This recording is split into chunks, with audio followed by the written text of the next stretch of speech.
when you look at what is happening today, we should just look at and think it is only for a particular person. And as leaders, what lessons do we draw from Honorable Ssegirinya? Let us always put humanity first in whatever we do. Be friendly, be there for everybody. Mr. Honorable Ssegirinya was that person down to earth. As Parliament of Uganda, we want to condone with the family, with the friends of Honorable Ssegirinya, with the people of Kawempe North, with the Muslim fraternity, and with the NUP, National Unity Platform Party, and all Ugandans, because he was a national leader. May the Almighty Allah grant Honorable Ssegirinya eternal and perfect peace. And honorable members yesterday said we should be here by 9 because the fact that the late is a Muslim. We agreed we should be here by 9. And I don't know what could have happened. But we shall talk that one when we don't have visitors. Yes, next item. The casket is transferred from the central lobby to the chamber. Honorable members, please rise.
Honorable members, you may resume your seats.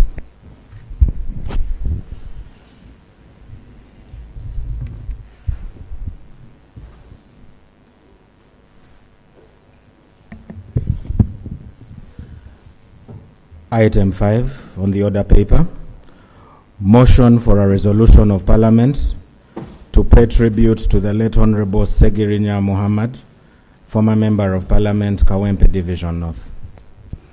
Honorable members, because we cannot leave a vacuum in the House, and the House is us, we will ask the most senior Muslim,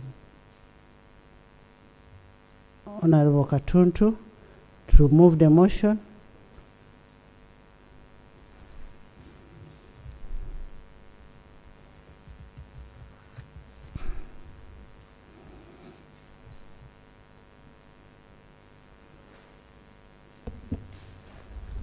Thank you very much, Right Honourable Speaker. Right Honourable Speaker, as you rightly put it, I am moving this motion by virtue of being currently in the chambers to be the most senior.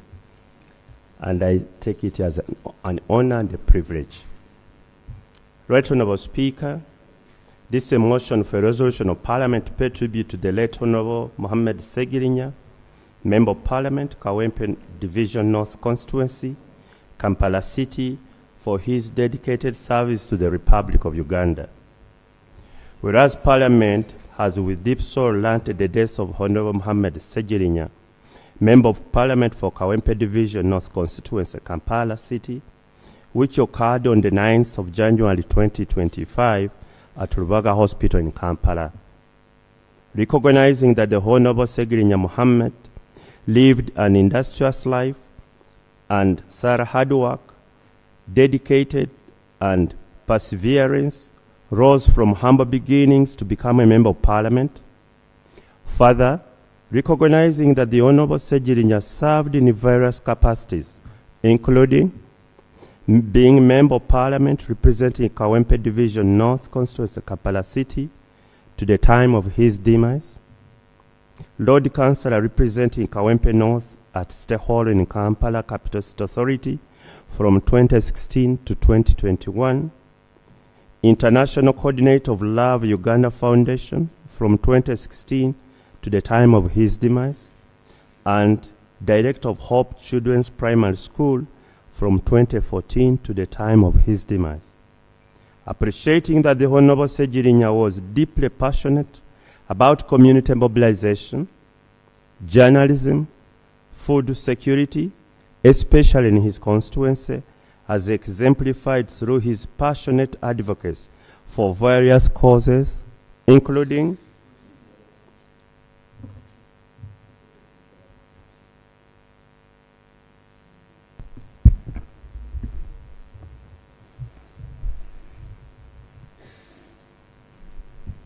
Right Honourable Speaker, I want to thank you.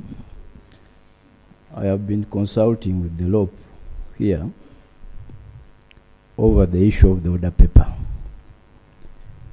Right Honourable Speaker, procedurally, motions of this nature are either moved by the Prime Minister and usually seconded by the LOP, or vice versa. I am now seeing the Prime Minister is not here and the Leader of Opposition is here. In fact, the entire front bench, Right Honourable Speaker. I want to understand, and I'm not so sure who to ask, but I'll ask you, the head of the institution. Is this a message by government being sent that they are disinterested in the death of the Honorable Ssegirinya? The absence of the entire cabinet being absent, is it a demonstration that they are disinterested in the death, burial, and perhaps executive? And Right Honourable Speaker, you as the head of the institution, are you privy to any information as to why the executive is not here and why our colleague should not deserve the presence of the executive. Right, Honorable Speaker, I think this House should take very strong exception to the absence of the front bench. Thank you, honorable members. What I can request of you, let's mourn our brother in peace. I cannot be able to account for the front bench and for whoever is not here. Personally, I was here by 7. I have been here. That shows you that for me, I take the institution very serious. I take my members very serious. I have been here as early as very early. And that's why Honorable Loeb is going to speak about the motion. And in my discretion, it is me who chose Honorable Katuntu to avoid further shame.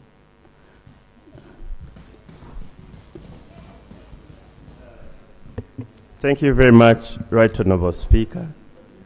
I didn't realize I was getting in this controversy, but that notwithstanding, I thought nature abhors a vacuum. And when there is a vacuum, we have to fill it and proceed. Because we cannot afford to say, well, government is not here, so what? I mean, the reason why some of us are here is to make sure if things are not moving correct, we try to do our best to improvise a whole proceeding. After all, Right Honorable Speaker, I have, as you know, I am the chairman of the Rules Committee. There is no rule that says motions of this nature are moved by government. It is purely a practice. And if this practice has a problem, let us fill in the vacuum and proceed and pay tribute to our late colleague. Right Honorable Speaker, if I may proceed, appreciating that the Honorable Ssegirinya was deeply passionate about community mobilization, journalism, and food security, especially in his constituency, as exemplified through passionate advocacy of various causes, including community mobilization for health services through the construction of Kawempe North Hospital, from which his constituents and Ugandans accessed free health care services, fundraising for his constituents during the COVID-19 pandemic, and protection and promotion of rights of the less privileged Ugandans to access free-to-air television channels during the 2015 migration from analog broadcasting to digital platforms. Now, therefore, be it resolved by this House as follows: that Parliament collectively conveys its deep condolences to the bereaved family, relatives, friends, and the people of Uganda for the loss of a distinguished citizen of this country. Parliament takes cognizance of the dedicated service and contribution that Honorable Ssegirinya has rendered to the people of Uganda in general and in particular the people of Kawempe Division North Constituency. Right Honorable Speaker, I beg to move. Thank you. Is the motion seconded? Is the motion Hassan? I'm looking for the Muslims. By Lutamaguzi, by Asumani, by Honorable Mpoga, by Honorable Yeri, Honorable Akifensa, by Honorable Eseno, Honorable Isaac, Honorable Margaret, Honorable Kelea, Honorable Jocelyn, Honorable Obanga, Honorable Baka, Honorable Buheshu, Honorable Betty, Honorable Judith, Honorable Idisa Abirie, Honorable Solomon, Honorable Dr. Boka, Honorable Noelin, Honorable Kibalia, Honorable Moses, Honorable Kindombere, Honorable Eddie Quizera, Honorable Sam, Honorable Margaret Workers, Honorable Attikins, Honorable Apea, Honorable Zake, Honorable Hilary, Hithel, Goretti, Asinasi, Honorable Nsanja, Fortunate, Mitiana, Kasanda, Alan, Honorable Alan again, Honorable Dennis, Aloysius Gold. Haven't I mentioned all your names? Would you love to speak to your motion? Thank you very much, Right Honourable Speaker. Right Honourable Speaker, the country learnt of the sad and unfortunate demise and the unfortunate news of the passing of the Honourable Mohammad Ssegirinya, Member of Parliament for Kawempe North Division constituency. The Honourable Ssegirinya has been unwell for some time, as you already know, and has been under the care of many hospitals. But breathed his last from Rubaga Hospital at 12:10 p.m. on Thursday, 9th January 2025, that is yesterday. The Honourable Ssegirinya was born on the 17th of January 1987 in Butale, Kadugala, Masaka district. He rose to prominence as a politician and a business person. Colleagues, the late Ssegirinya started his studies from Kadugala Primary School and later went to Kadugala Secondary School and Pimba Secondary School in Chebando for secondary school education. He holds a certificate in urban food experience from Netherlands. At the time of his death, colleagues, he has been pursuing a bachelor's degree in social work and social administration at the Islamic University in Uganda. Right Honourable Speaker, the Honourable Ssegirinya started his public life and service to his country as a political activist at a very young age. He later became a councillor representing Kawempe Division at Kampala Capital City Authority, where he served from 2016 to 2021. He was elected a Member of Parliament for Kawempe North Division and has been part of the 11th Parliament up to date. Right Honourable Speaker, Honourable colleagues, the Honourable Mohammad Ssegirinya has been a loving husband, father to 8 children, and supported many other children who are not his. The Right Honourable Speaker, the Honourable Ssegirinya will be remembered for his tireless dedication to public service. He always stood for his people and endeavored to work on the issues affecting the people around him. He passionately supported the women's economic independence through, among other things, establishing a savings circle group called the Chebando Community Development Association, which supported women-owned small and medium enterprises. He also participated in the promotion of community health care by establishing a health facility called Kawempe. At least you can clap for what he has done, because not all of us do that. By establishing a health facility called Kawempe North Medical Center. He was as well an international coordinator of Love Uganda Foundation from 2016 to the time of his demise, and director of Hope Children Primary School from 2014 to the time of his demise. I would like to thank the Honourable Speaker for according this great statesman a befitting sitting in this House, as the law provides, and also His Excellency the President for his support to Honourable Ssegirinya through the Parliament of Uganda. The government of Uganda paid the medical bills of Honourable Ssegirinya during the course of his treatment, particularly when he was hospitalized at Aga Khan Hospital. Maybe it is fair to mention the figure, which rose to the tune of 939,268,000. This excludes other medical costs paid by government to the US and Uganda.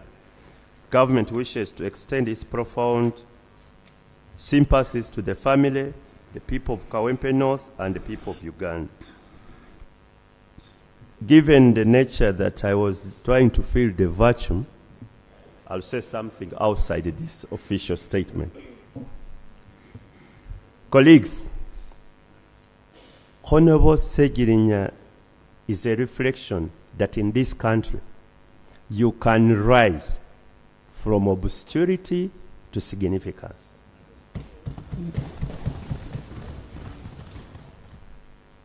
If you watched the media yesterday, 2 hours on television was dedicated to the Honorable Ssegirinya. Maybe not many of us would have that sort of airtime. Why? Because of the significance of his contribution to the political process of this country. In this country, Right Honorable Speaker, everything is possible. You can dream big and achieve big. And indeed, the Honorable Ssegirinya did exactly that. You may not realize, but even if you're a professor with 5 degrees, 7 degrees, it's possible you will not have one Kawempe North Division constituency. Education may not be everything. Even if you are as rich as Sudid, you may not have one Kawempe North Division constituency. With Ssegirinya as a competitor. He beat all odds. Humble beginning, less education, not all that moneyed, but somehow he rose to the top.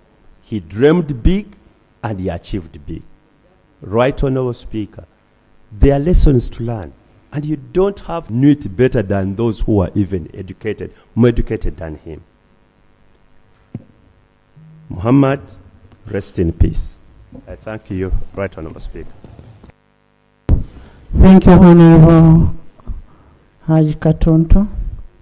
Before I call the law to second the motion, I would love to introduce our visitors in the VIP gallery.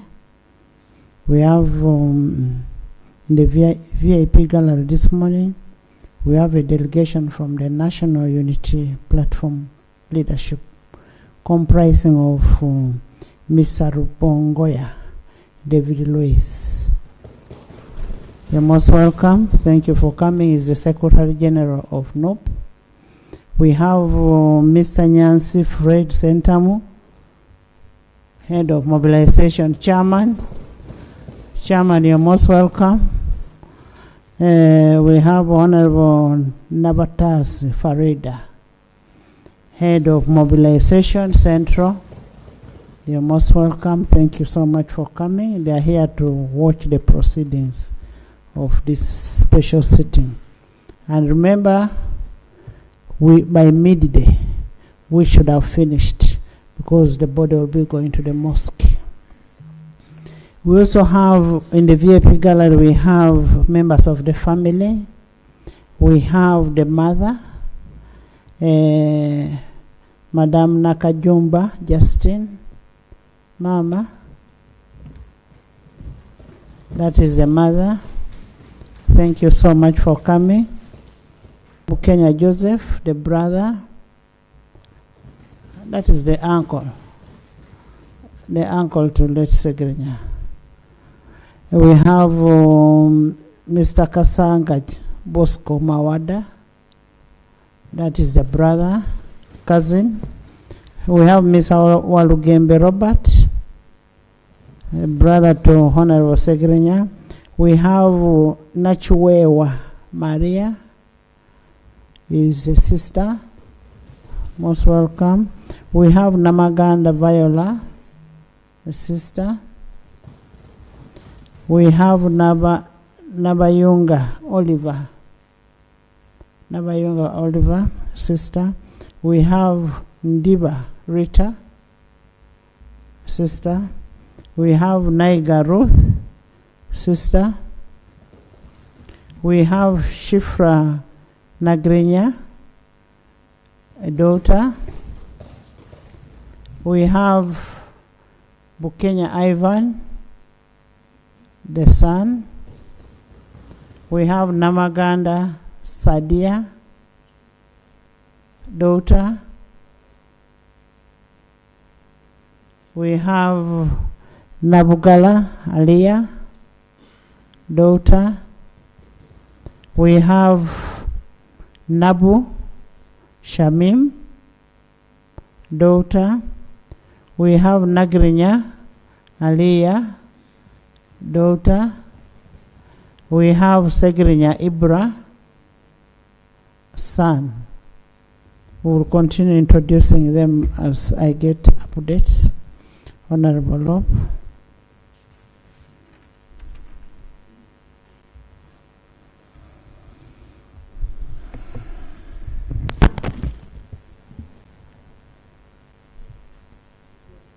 Honorable Speaker and colleagues,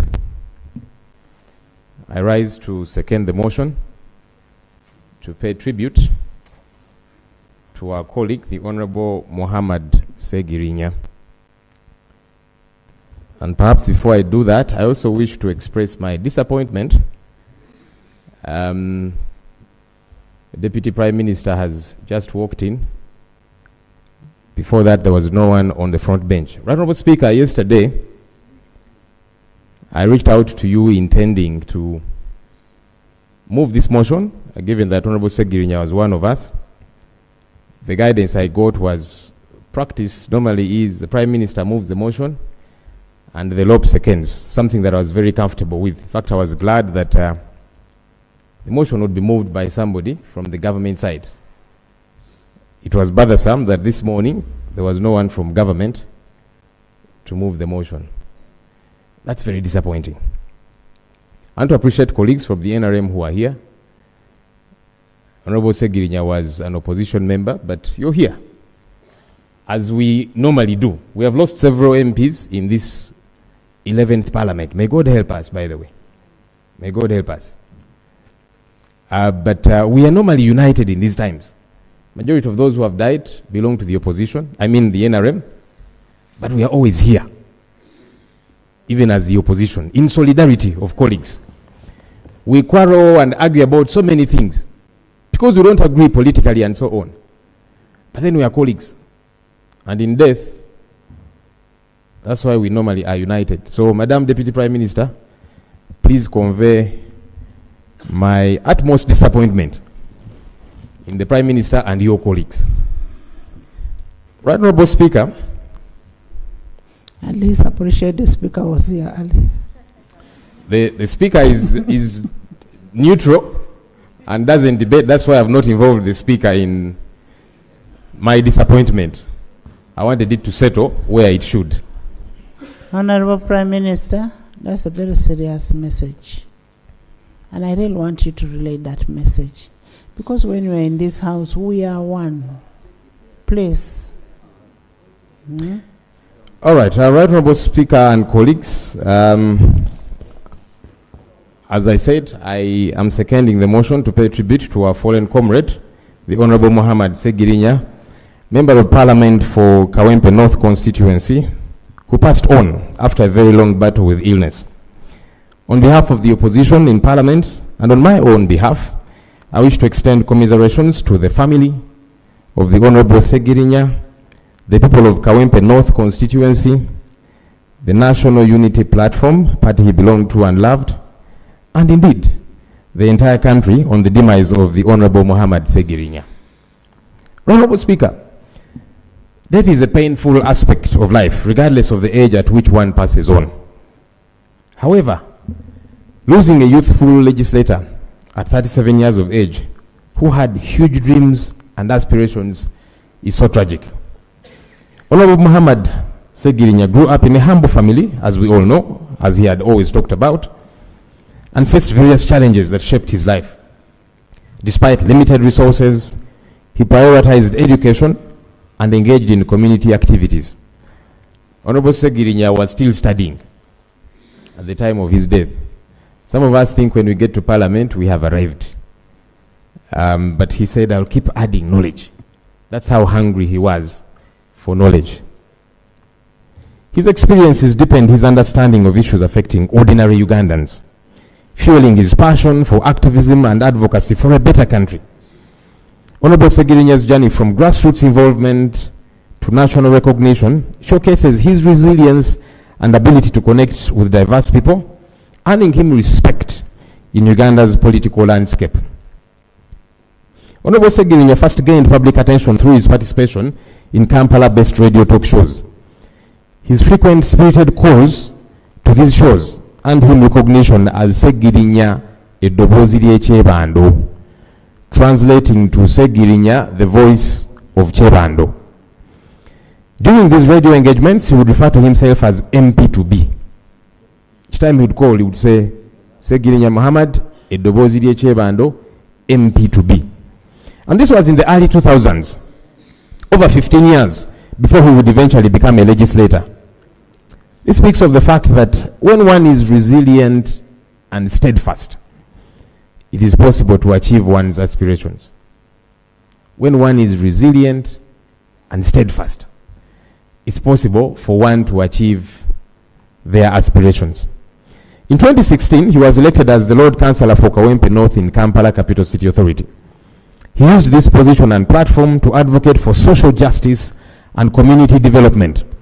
His vibrant personality and commitment to grassroots issues endeared him to many people. During the 2021 elections, Honorable Ssegirinya contested for the parliamentary seat of Kawempe North under the National Unity Platform and won overwhelmingly. He set out to serve his people in various ways, especially healthcare, filling the gaps that were created by government. Things that we do as members of parliament, which should be done by government, buying ambulances, building healthcare centers, fundraisings. Colleagues normally call us for fundraisings, both opposition and the government side, fundraising for a government health center, fundraising for this and that, things that should be taken care of government. But here we are, and Honorable Ssegirinya was filling those gaps as a member of parliament. Unfortunately, not long after he had joined this august house, he was arrested and jailed for a long period of time over the Bijambia Panga attacks on the population of Masaka region, which saw the killing of many Ugandans. And to date, Right Honorable Speaker, justice eludes the bereaved families because the question of who killed their loved ones has never been answered to date. While in prison, Honorable Ssegirinya got severely sick, and his condition kept deteriorating by the day. He was constantly denied bail, as we all saw, even though his condition was worrisome. Even when government doctors recommended specialized treatment for him that warranted him to be granted bail, the judge still sent him back to prison, where he continued to worsen each passing day.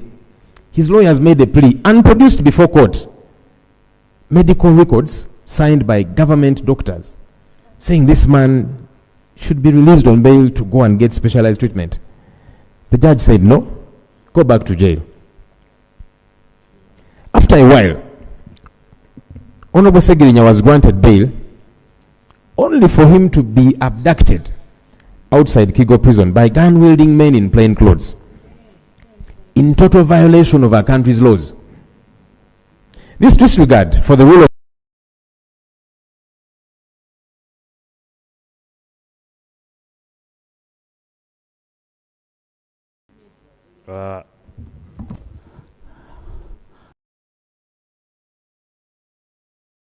Honorable Mehdi.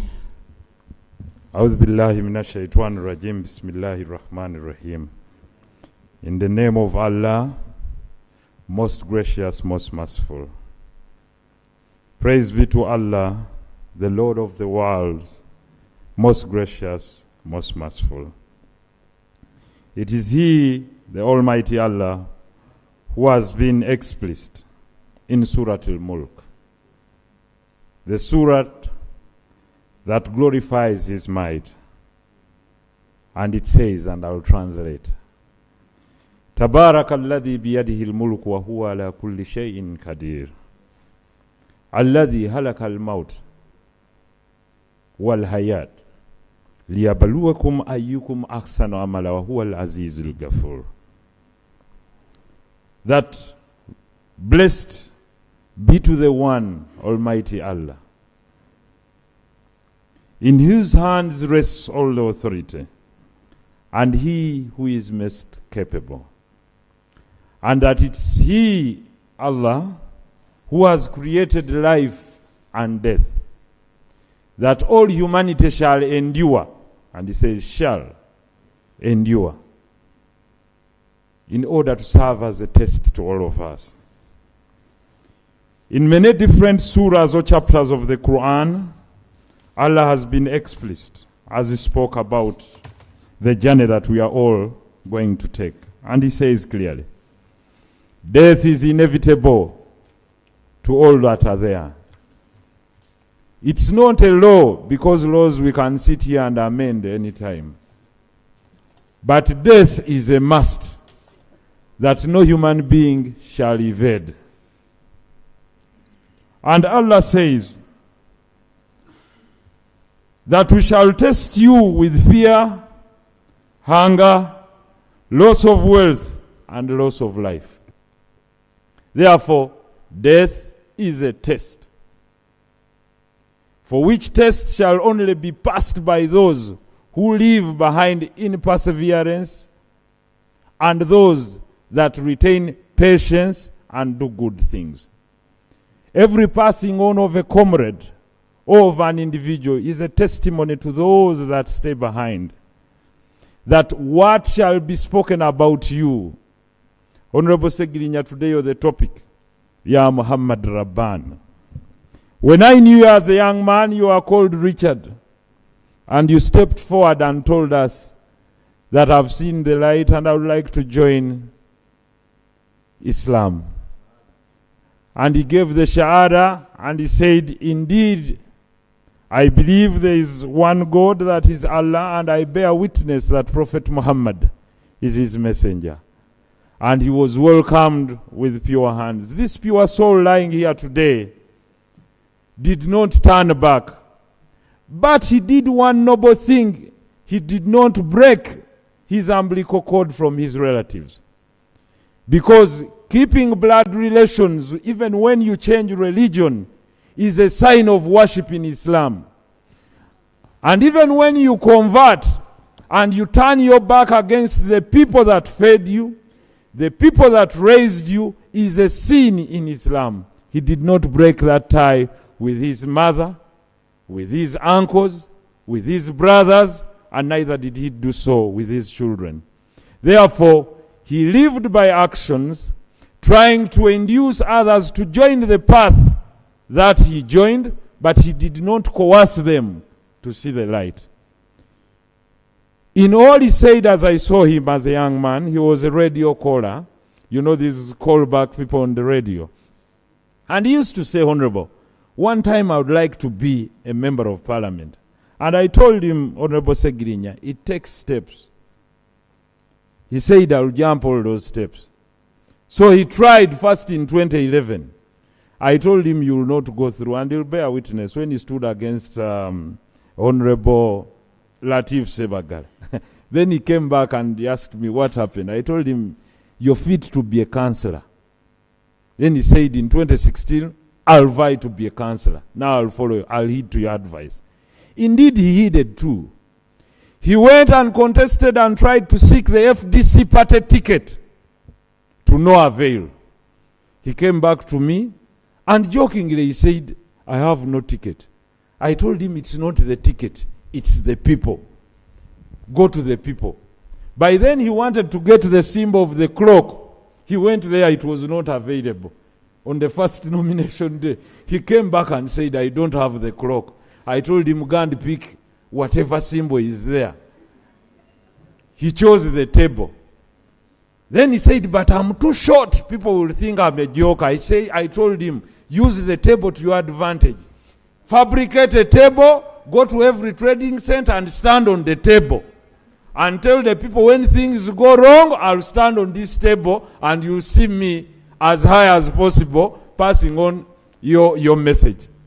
Indeed, Finally, and on a lighter note, finally when everyone had realized that Ssegirinya was taking this vote, the FDC candidate moved around with the microphone saying, "I'm Ssegirinya Mohammad, please vote for me. I'm the one with the symbol of the key."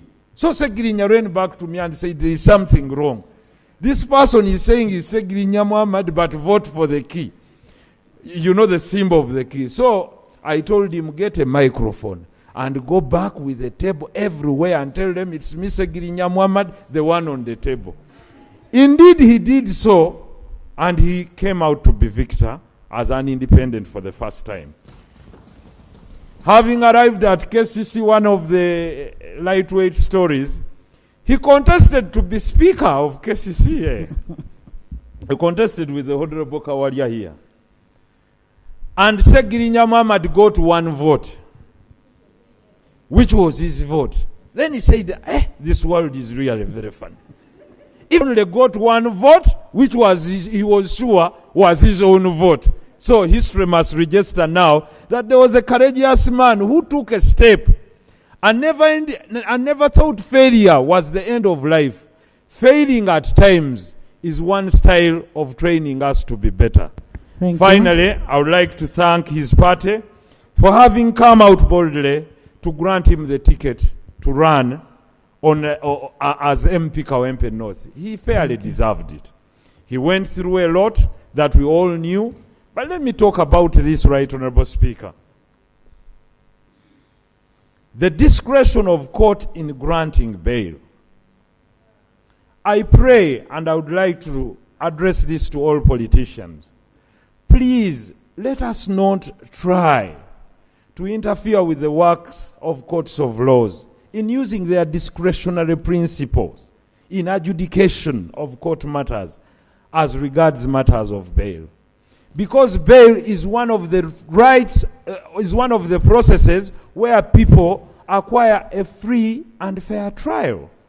And having this temporary freedom probably would have helped this gentleman go and try to seek medical attention. He would not have gotten lost.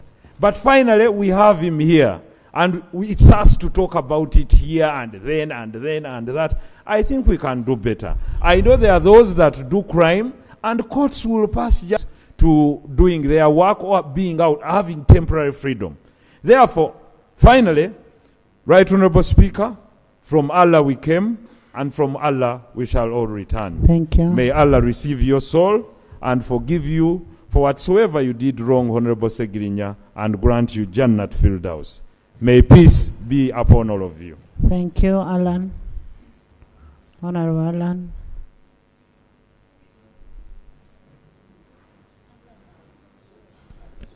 Thank you, Madam Speaker.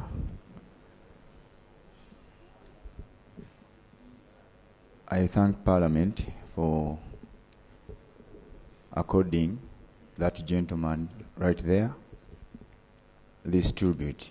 I stand here in seconding the motion on the floor of Parliament to pay tribute to Honorable Ssegirinya Mohammad. Madam Speaker, the gentleman who is standing there,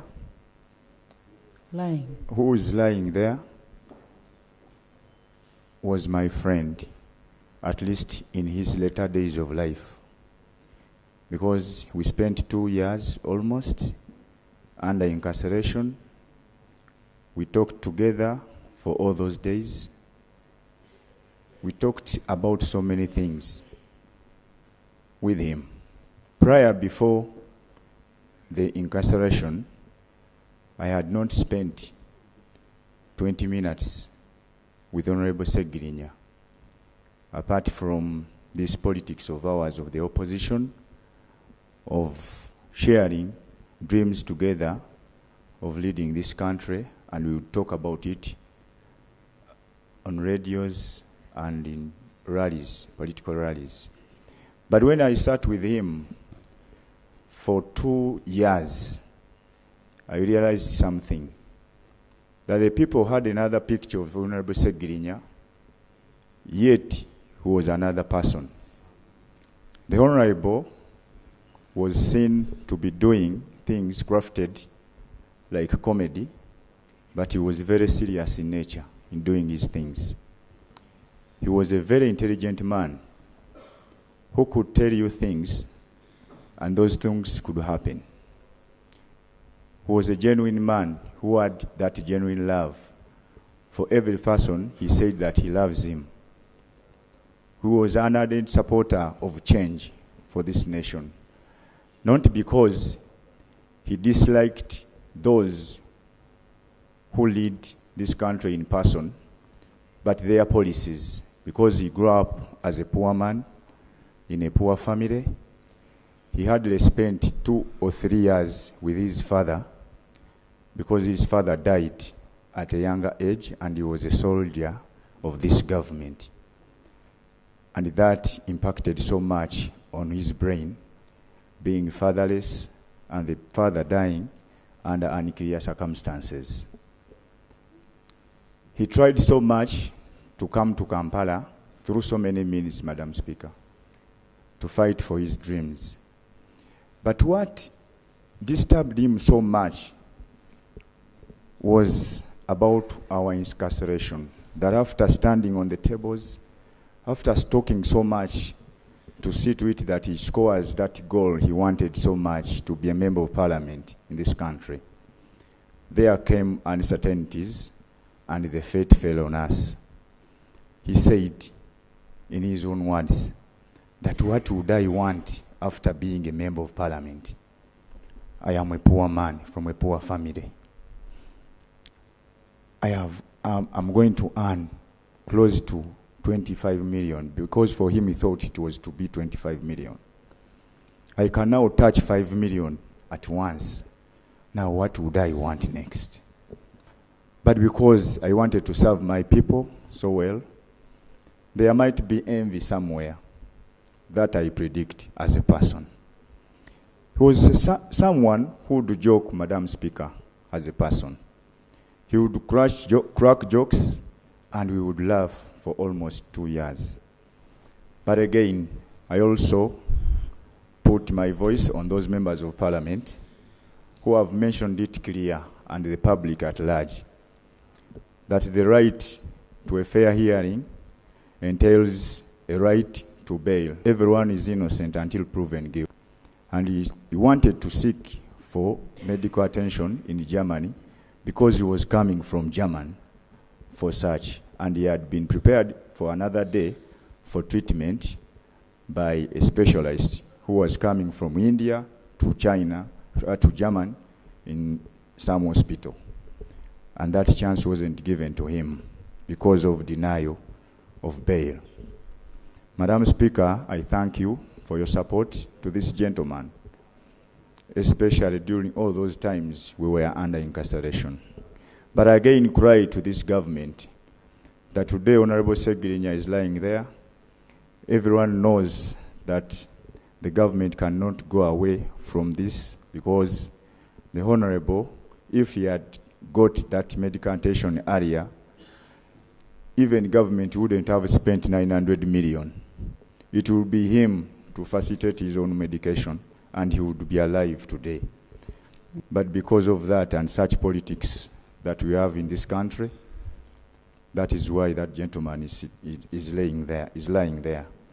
If you look at his children, they are too young to lose a father who was very courageous, who has gone through hell to have something on table for his children and the mother. Madam Speaker, it should come from all voices of courage, whatsoever the party you belong to call for better leadership of this country in a united way. Honorable Ssegirinya, we shared so much, we talked so much in person. I know that you went to God an unsatisfied man because it wasn't your time to go. But because of politics, you have gone. Rest in peace, Honorable Ssegirinya. Fight harder, Honorable. Thank you. Eddie. Right, Honorable Speaker and colleagues, thank you very much. Colleagues, what we forget is that in every situation and in humanity that ever happens, that you must learn a lesson, and that lesson must help you to live better. If we know that we should fear God, we should know what God wants, which is not easy. That's why we should always respect one another. Secondly, the second thing is that life. People who study about life. Everybody has his own line. So, as long as we know that there is God, and there is life, and there is also life after death, I believe that Honorable Ssegirinya, who is lying there, feared God, and as members of parliament and as government, we should know that what we are doing, does it please God? If we do things that don't please God, then we may not have space where we say that we shall be there and life will be better. Thank you. I thank you very much. May He always in peace. Katesh. Thank you very much, Right Honorable Speaker. I stand here to support the motion to pay tribute to a colleague who has passed on. And I want to thank you, Right Honorable Speaker, for being our leader, because you have been there for the members of Parliament, both in hard and good times.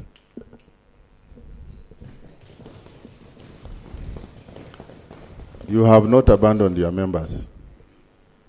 I want to extend my condolences to the people of Kawempe, whom he has been leading, and to the parents and relatives. Death is non-partisan. We have lost a colleague, and I really thank members who have come to pay tribute, because it's all our journey, regardless of our disagreements on this earth. I did not know Honorable Ssegirinya so much. We just met in Parliament here. But the impact he made on the people of Kawempe, and all of us who followed the news yesterday, I think very few of us can summon the kind of attention that he received. In one way, I want to thank my friend, the Honorable Minister, Honorable Baram, for the statement you have made, because I think you acknowledge that there could have been some learning points for us that we should pick as the people of Uganda, so that we can live in harmony amidst our disagreements and be respectful to one another. I thank him for the work he did, and to the people of Kawempe, I think you will remember him for the good things he has done, and let us continue to be there for each other as members of Parliament, because we represent the people of Uganda. May his soul rest in peace. Thank you, Haji Idi. Haji Idi Baka. Then we have Honorable Mpoga, Hassan. The chairman, you'll speak later.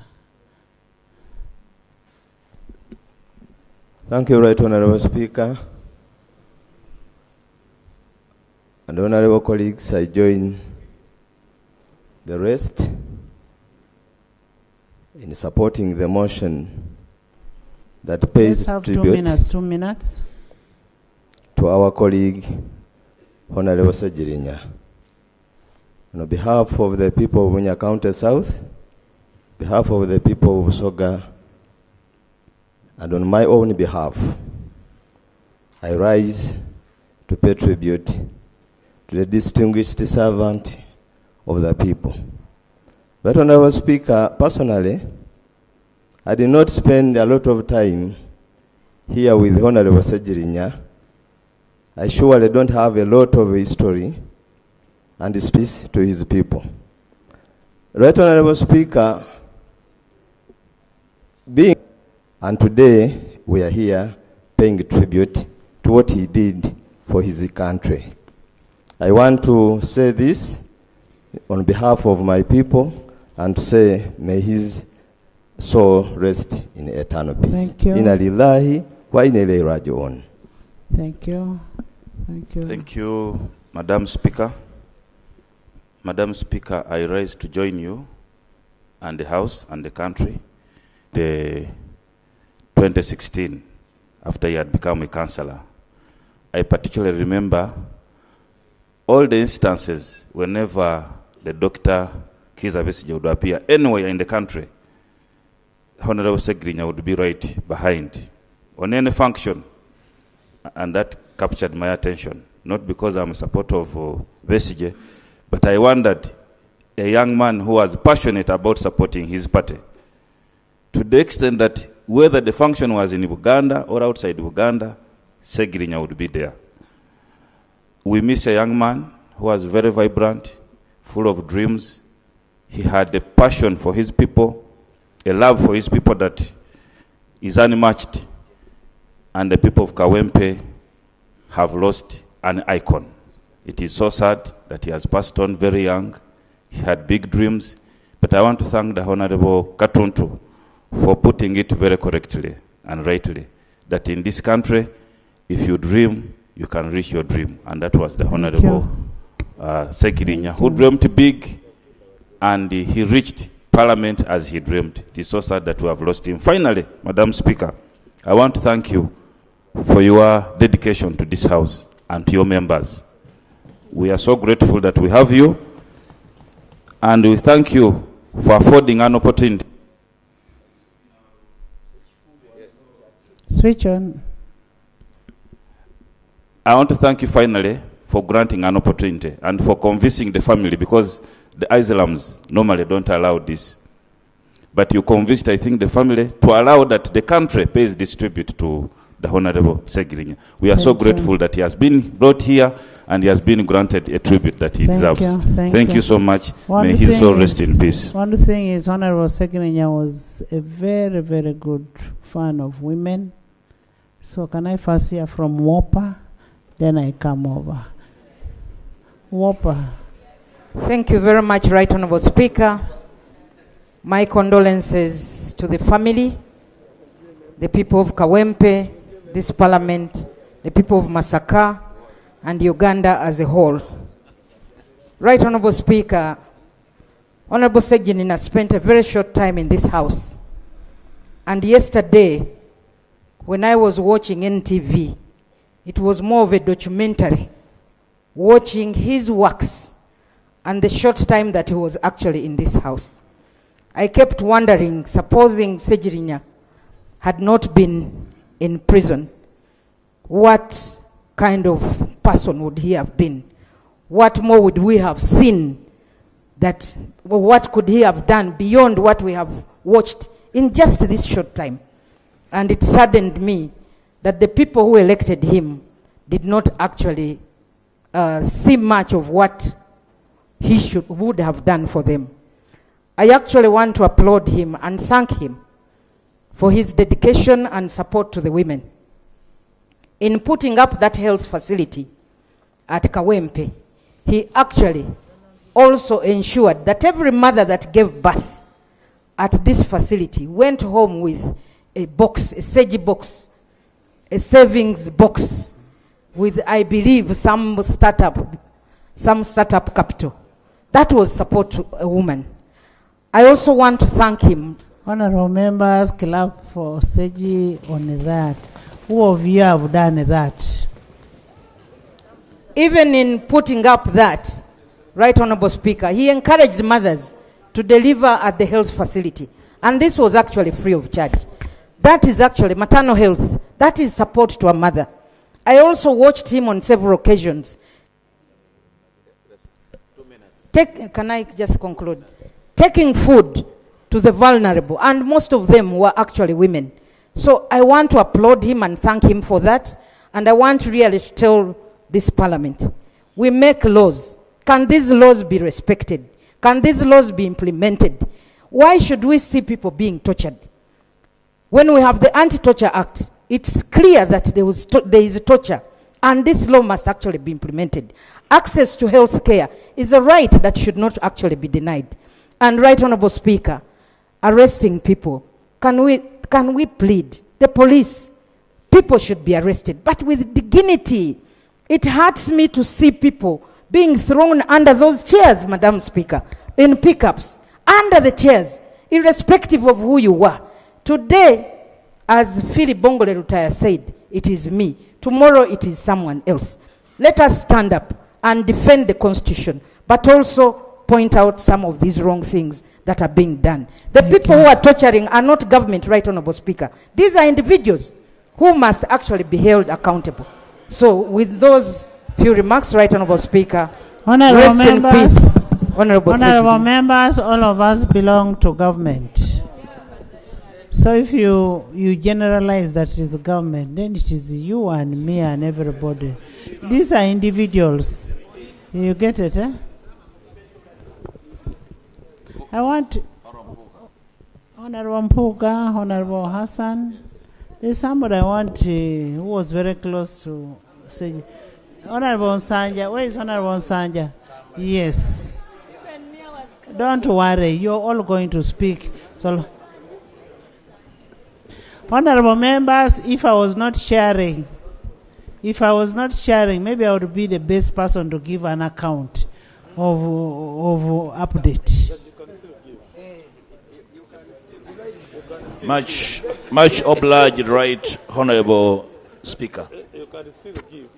Right Honorable Speaker, I would like to join Honorable members, listen. And the House in paying tribute to our departed brother and comrade, the Honorable Ssegirinya. Right Honorable Speaker, I would like to extend my sympathies and from those of the people of Masaka to the family, the children, and the mother in a special way, because she had this special attachment to his son that I witnessed and touched over time. I thought, Right Honorable Speaker, I would say much here, but then on reflection, I thought not necessary anyway. I'm going to just make a few remarks in recognition of the legacy of this gentleman lying before us. We do not choose the time we bow out. It's not in our space. And I have been scanning through the commentary relating to his demise. And you could tell that there's not a single phrase or statement or word that would afford him a befitting epitaph. Probably his life has been a cocktail. It was a short life. We could not master exactly where his journey would end. But like I said, we don't choose when we bow out. He never chose this. I followed closely on behalf of Parliament. Then as leader of the opposition when he was arrested, I followed him and his brother, the Honorable Ssegirinya, through the challenges in prison, falling sick. Sewanyana, I beg your pardon, Right Honorable Speaker. And the troubles went through to secure clearance of the medical board for his treatment, away from treatment in prison and from within the country. I want to thank you, Right Honorable Speaker, for the effort. At one stage, the Right Honorable Speaker had to do a money hunt for members of the medical board to convene and clear the treatment of Honorable Ssegirinya. It was tough. It was tough, and we were losing time. We were losing time, and he had to be driven to the tarmac for emergency treatment. Suddenly, his illness and eventual demise exposed our systems. The state system as being weak and porous, incapable of a coherent investigation to give a decent man justice, incapable of a decent prosecution, the entire exercise in which he was being prosecuted, tainted with a lot of inconsistency, and you could feel a sense of, revenge and retribution, this whole thing. And for me, that should not be part of our life. I'm glad the Honorable Minister for the Youth has made a commitment. I want to see you follow through that commitment. That, Madam Speaker, I beg your pardon that I make these statements, that the hunting and hounding of the opposition must cease. The Honorable Ssegirinya had so many friends. And I want to thank his friends who stood with him in prison and hospital. Even when he left prison, and some friends were questioning how he was released, yet they knew he was very sick. That for me was inhuman.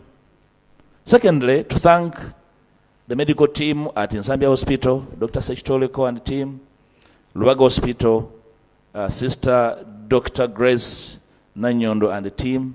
They did a great job. And of course, the team at Aga Khan Hospital. I visited Ssegirinya at Aga Khan, and I thought we had lost him. But the mother stayed strong, and the young man called Kasaga, who was taking care of him very closely. I found them desperate. And the doctor at Aga Khan asked me, but you can't manage this in Uganda? And I felt a sense of really shame on my part. Right on the speaker, as I conclude, he's left us. And his departure has exposed the pettiness, the callousness, the emptiness, the insensitivity of politics and politicians, right on the speaker. And we need to learn from both sides of the house, right on the speaker. We need to appreciate that our sense of humanness should never disappear regardless of the disagreements that we find ourselves into. What became of our sense of humanity? What became of our Africanness? That with the suffering and the sick should never be exploited, should never be used for politicking, should never be used for, to milk politics and political space. Right on the speaker. Right on the speaker, while this man was suffering,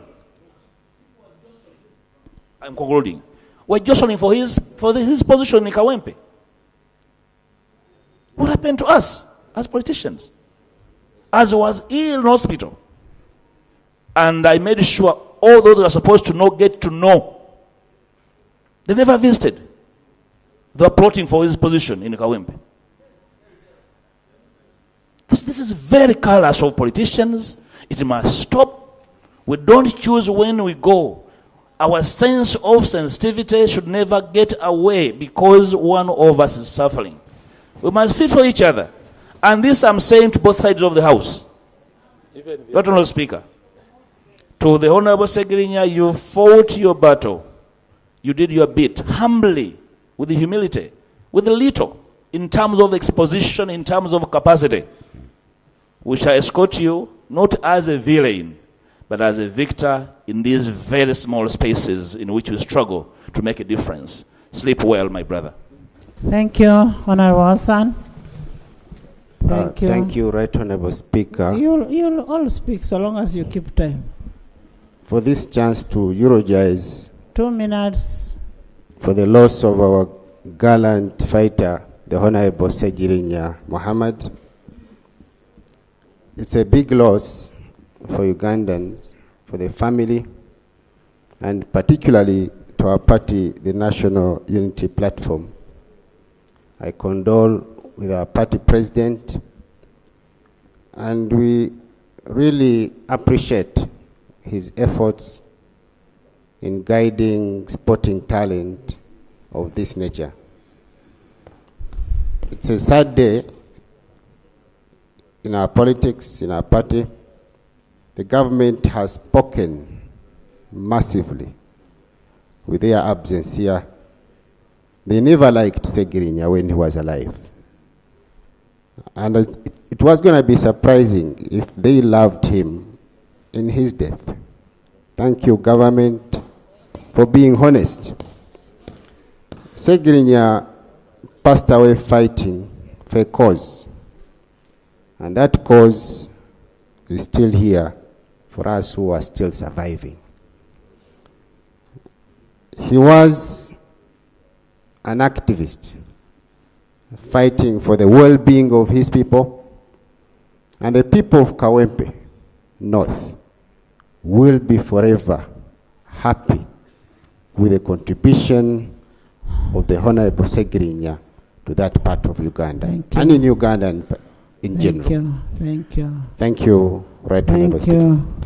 One thing I should tell you, members, the country has lost Ssegirinya.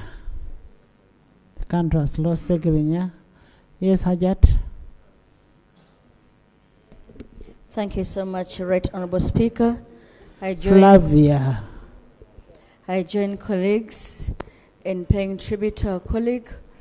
And first, Right Honorable Speaker, I'm surprised that we are not ashamed to come out and brag being part of government, while we know that many times the executive has arrested our people unfairly, while we look on helplessly. Even when we don't believe with them, we just look on helplessly. Right Honorable Speaker, we know members of parliament many times, we give out money to people that approach us. Government trumps up charges against our colleagues just because someone gave money to someone, and then they say he sponsors a killing of people, 50,000 shillings. We should be ashamed to own up such things and say we are part of government, because I know we here do not condone that as parliament. I would like to remind colleagues, probably some of you missed this, that the man lying before here, while he lived, one of his highlights, I'm being quick because of the time, he led a team of people that were mourning loss of a child to a father that had deserted a mother with his child and dropped the body to a father and told him, you deserted the child all his lifetime, now take care of the body. That's the man that is lying here. He associated with people through thick and thin, whatsoever the circumstance that they were.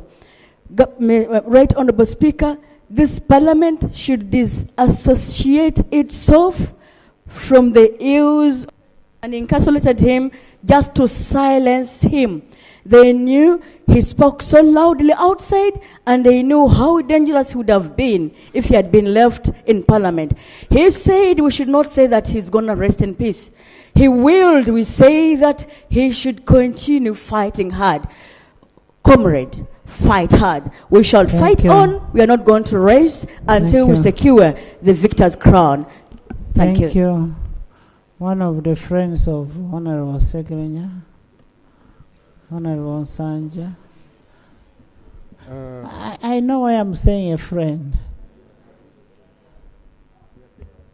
Thank you so much, Madam Speaker.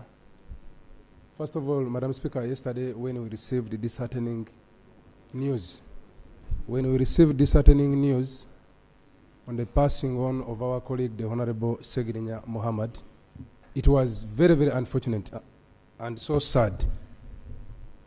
Right Honorable Speaker, I take the opportunity to thank you so much, together with the Parliamentary Commission, for organizing this special sitting where we are paying tribute to our colleague.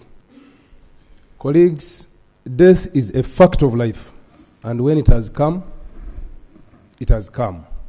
We cannot run away from it.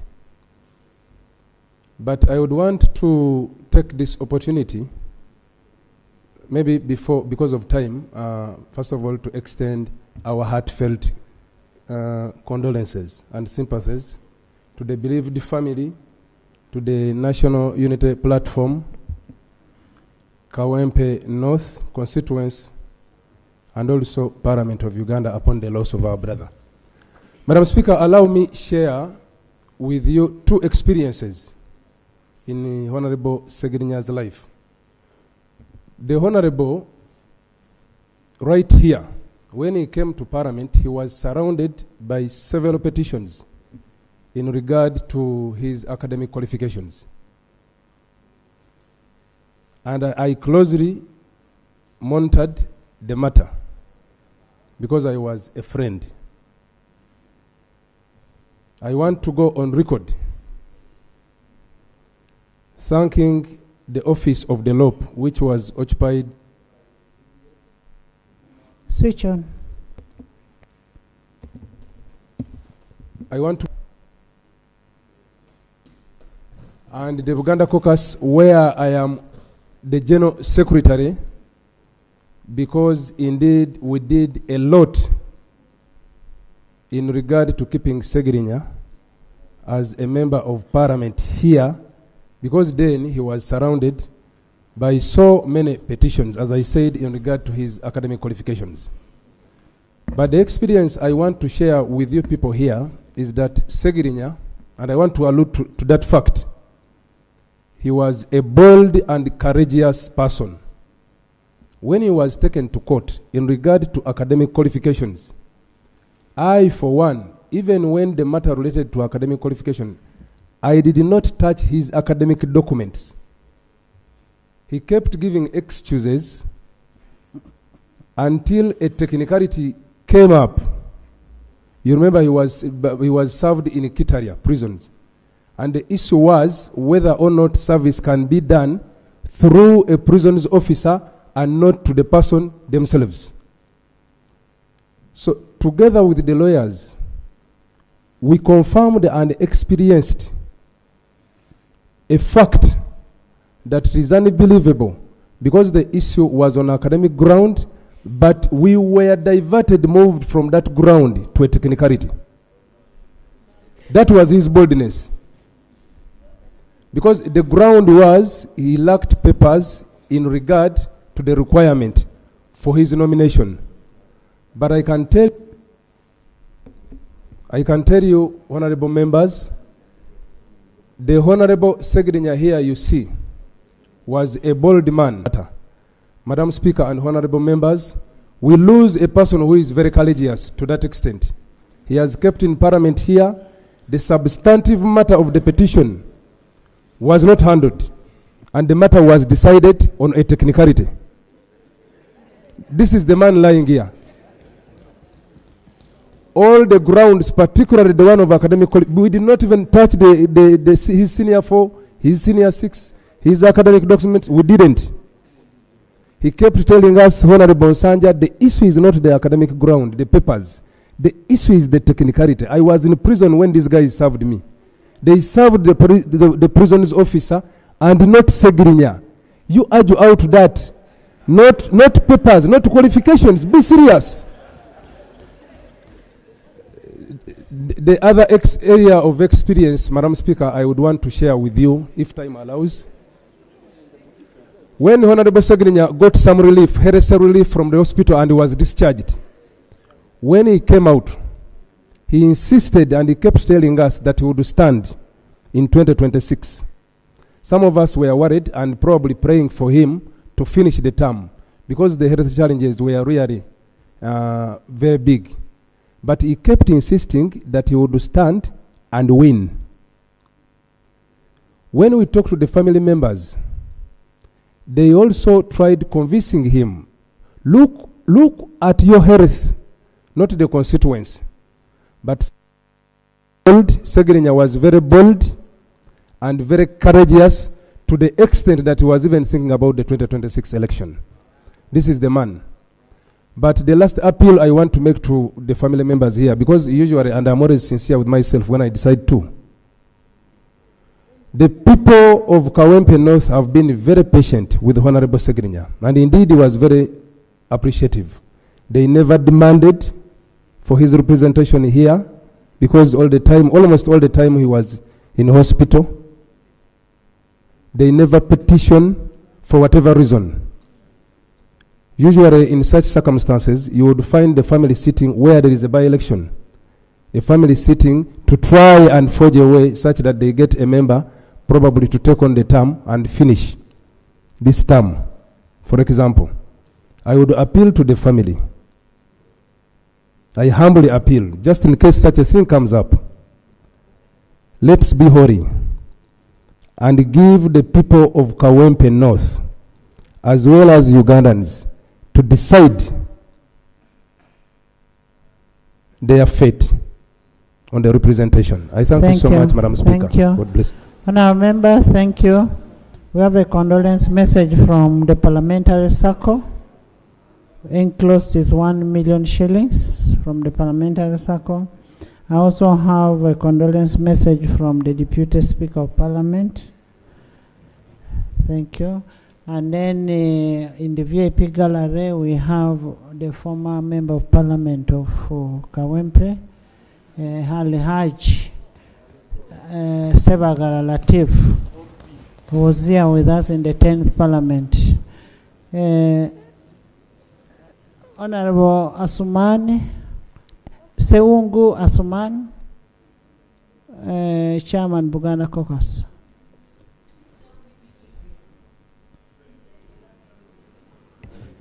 Thank you, Madam Speaker.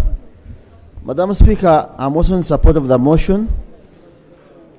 And the time I've been here, at one time, Madam Speaker, a former Attorney General was brought to Parliament. Honourable members, listen to Honourable Seungu. Was brought to Parliament to pay tribute, but his body could not access the chambers.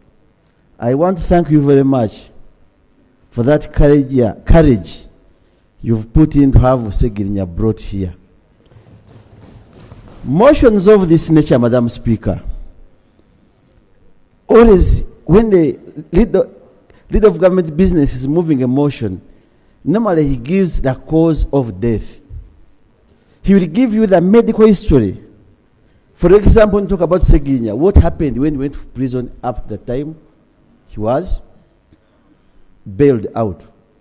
And it's not a surprise. That's why I'm thanking you. Of course, what could the Prime Minister give us here as head of government business? So her absence here is not a challenge on us. Because members of Parliament have been with since we began the 11th Parliament. Ever since these two members were arrested, we have always been together. And honourable members, I want to thank you for that spirit across board. Madam Speaker, I don't know how it happened. My former boss, the leader of opposition, Matthias Mpuga, my boss now, and the chief whip assigned me duties to see how Ssegirinya's papers would be processed. And I did that work very diligently under your guidance. I cannot forget thanking someone, an officer at the time of the arrest. I cannot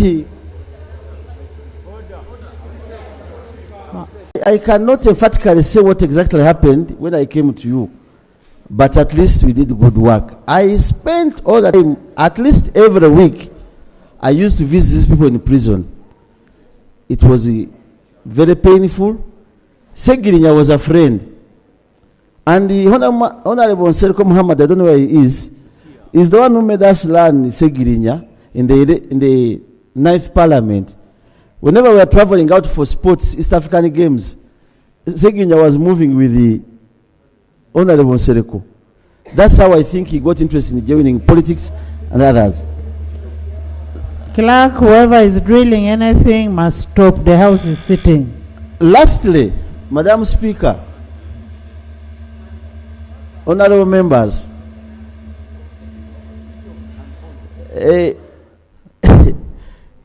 I want to thank the ministers who have endeavored to be here. Thank you so much. That's courageous, because this kind of it cuts across. May he so rest in peace. I can't go beyond that. Thank you. Haji.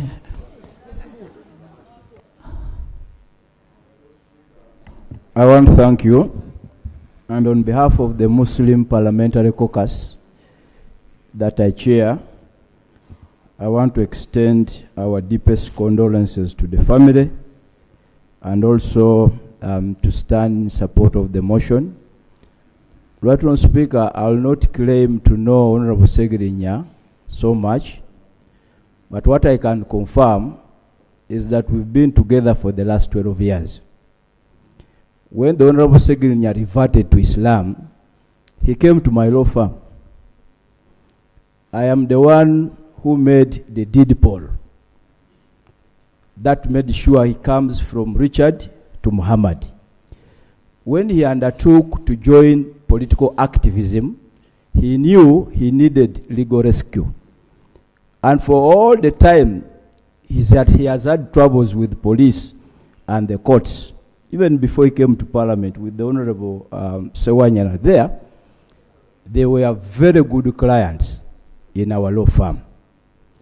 Right, Honourable Speaker, when the Honourable Ssegirinya wanted to advance his education, because I had lectured in the Islamic University, in the Faculty of Law, it is me who advised him to go and study from IUIU, and even helped to secure for him an admission. And I'm also aware that you've been also contributing to his tuition. But right, Honourable Speaker, how shall we remember the Honourable Ssegirinya? There are two things, and I'm happy that now the Minister for National Guidance is here. The only contribution we can make for the Honourable Ssegirinya is to withdraw all court cases against the remaining accused persons. I know, right, Honourable Speaker, I know that under the law, when an accused person dies, automatically the case will terminate. But remember, he had co-accused. And one of them is our colleague here. And it's really very apparent that up to now, and the others, they I think about 7 or 8, something like that. So the only way we can give justice to the Honourable Ssegirinya is to withdraw unconditionally all the charges against the co-accused. Because, as we have said, there is really no evidence against that, and I am glad that the Honourable Minister was here to apologize. Secondly, right, Honourable Speaker, it is also important for us to appreciate where the Honourable Ssegirinya has come from and those who stood with him. When we were in popular resistance against life presidents under the leadership of the Honourable Mwanga Chivumbi, the Honourable Ssegirinya were the people that were amplifying our voices at that time, because we were opposed to the removal of age limit. Well, you people here, we are saying it should actually go. It was the Ssegirinyas at the time. As Ssegirinya has been my MP, because one of my families, one of my wives and the children stay in Kawempe, and he's been one of my MPs. We've been going to the same mosque in Kawempe Mbogo. So as a constituent, we've lost a very meaningful, a very contributive member of Parliament. And right, Honourable Speaker, we want to thank you for the support that you've given.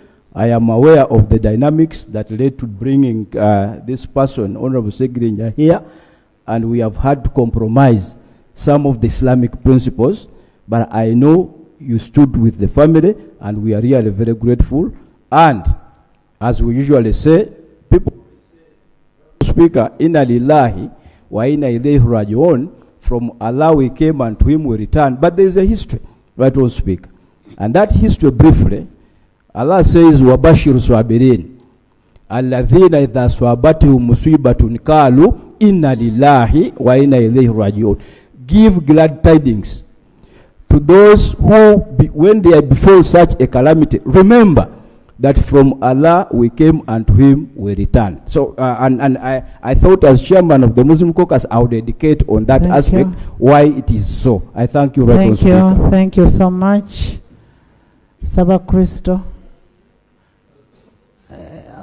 After Honorable Chivumbi, then we shall have our Saba Christo, the representative of the Catholic. Right, Honorable Speaker, I thank you for this opportunity. On my own behalf and on the behalf of the Buganda Parliamentary Caucus, Honorable Ssegirinya, up to last month, for all his difficulties, he was subscribing to the organization. Right, Honorable Speaker, a lot has been spoken about Honorable Ssegirinya that I don't need to repeat. But Honorable Ssegirinya, Right, Honorable Speaker, how did he become an MP? And why is he here? We had just started a young party, barely 5 months. And the party was faced with a difficult choice in Kawempe North. The incumbent MP, my brother, Honorable Latif Sebagala, was also seeking a re-election. The organizing secretary of the party, my brother Sulaiman Chidandala, was also seeking the party ticket. And the humble Ssegirinya. Now the party had a choice to make. But in one of the discussions, and I hope the president will excuse me for doing this, in one, Robert Chagrani Sentamo of the National Unity Platform, in one of the discussions, and I think together with the Secretary General and the leadership of the party, we asked a fundamental question. What is the National Unity Platform for? And what does it represent? And whom does it serve? It boiled down, Right Honorable Speaker, it boiled down that the National Unity Platform was for the downtrodden, for the commonest of people. And we asked, who are the people that represent them? And there was no debate. Honorable Ssegirinya represented what the best of our party represented. And virtue of that, a decision was taken to give him the party ticket. And from that, he became a member of parliament. So we would like to thank the president of the National Unity Platform and the leadership of the National Unity Platform for taking a bold decision that finally gave us Honorable Ssegirinya. Right Honorable Speaker, I've known him since he was a young man. We trained quite a number of young people. And I think I was asking Asmani Basalirwa whether he attended our training every Saturday, but then at the Democratic Party. So many MPs had gone through that. And that's why the National Unity Platform also is having a school to train young people. And there was an attempt by the authorities that be to close that school. The only way we can have more of the Ssegirinya is to pick them up and train them, mentor them, and give them to the country called Uganda. And we hope to continue doing the same. Lastly, Right Honorable Speaker, let's be courageous enough. Maybe Ssegirinya, maybe, would have lived longer. Had the authorities, and especially, let's be bold, had the president not intimidated the judiciary.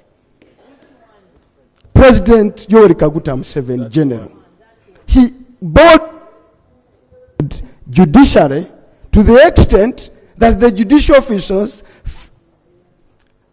feared to give bail to Ssegirinya and his likes. Let us speak true to Mr. Museveni. Let us speak true to the powers that be. That what is given in the Constitution cannot be taken away by a declaration. Uganda cannot return to the days of Idi Amin. The attempts now to take away bond, bail, for whatever nature, courtesy of the pronouncements of the President, Yoweri Kaguta Museveni, and we must say enough is enough. Honorable Ssegirinya, rest in eternal peace. Thank you. I want to where Ssegirinya came from before he came to know. Council Yusuf. Council Yusuf. Yeah, I'll come to Saba Crystal. Council Yusuf. I am going to give you people to speak. Thank you very much. Right when I tell you I know Ssegirinya more than some of you. Yes. Right Honorable Speaker, thank you very much for this opportunity. Honorable members, I also condole the family on behalf of the FDC party, where I'm the whip, and where we believe that actually we nurtured and mentored Ssegirinya. Right Honorable Speaker has rightly pointed out, we can claim Ssegirinya as opposition. At FDC, Ssegirinya, I can actually firmly say, passed through our hands. He was part of the young activists who are trained to have a change for the better for this country. And most times you would actually see Ssegirinya behind all pictures where Dr. Besigye was leading that crusade. I can say, as Deputy President then, and also the head of the youth, as their patron, Ssegirinya was always very humble and obedient to all instructions of change. Without any pay, he was actually volunteering. And with young men like Walidi, these are people you could just call on and say, please do this, go do this, don't do this. And they were really obedient. So for the country and those seeking for change, it is a very big loss. However, Ssegirinya has not died in vain. All his shortcomings, especially academic, notwithstanding, he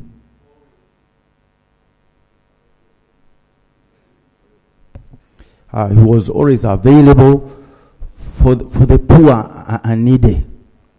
In fact, when he converted to Islam, I can firmly say to my boss, Honorable Asman, he consulted me and one Haji called Matov in Wandegea. And he said, I want to convert to Islam because this faith is for the poor and needy. I said that cannot be the only consideration. You should also think about hereafter. He said, no, let me start with that. So when he started that school, he also contacted me through a doctor called Dr. Umar, who is at that hospital opposite the golf course near Fairway. And he said, the little money that I've gotten, I want to put it in this hospital for the poor. So I think, as the right honourable speaker pointed out, we fail to address that. We are all seeking for votes for self-aggrandizement. But you can see a man with a poor background, but thinking about the community. Inna lillahi wa inna ilayhi raji'un. On behalf of the FDC, we shall miss him, but we shall carry on with the crusade that he anticipated to see, and we promise change will come. Francis, then Lucy.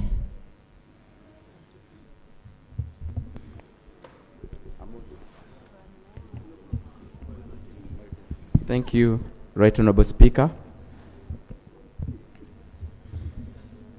Right Honourable Speaker, the man lying before us here, the late now Honourable Ssegirinya,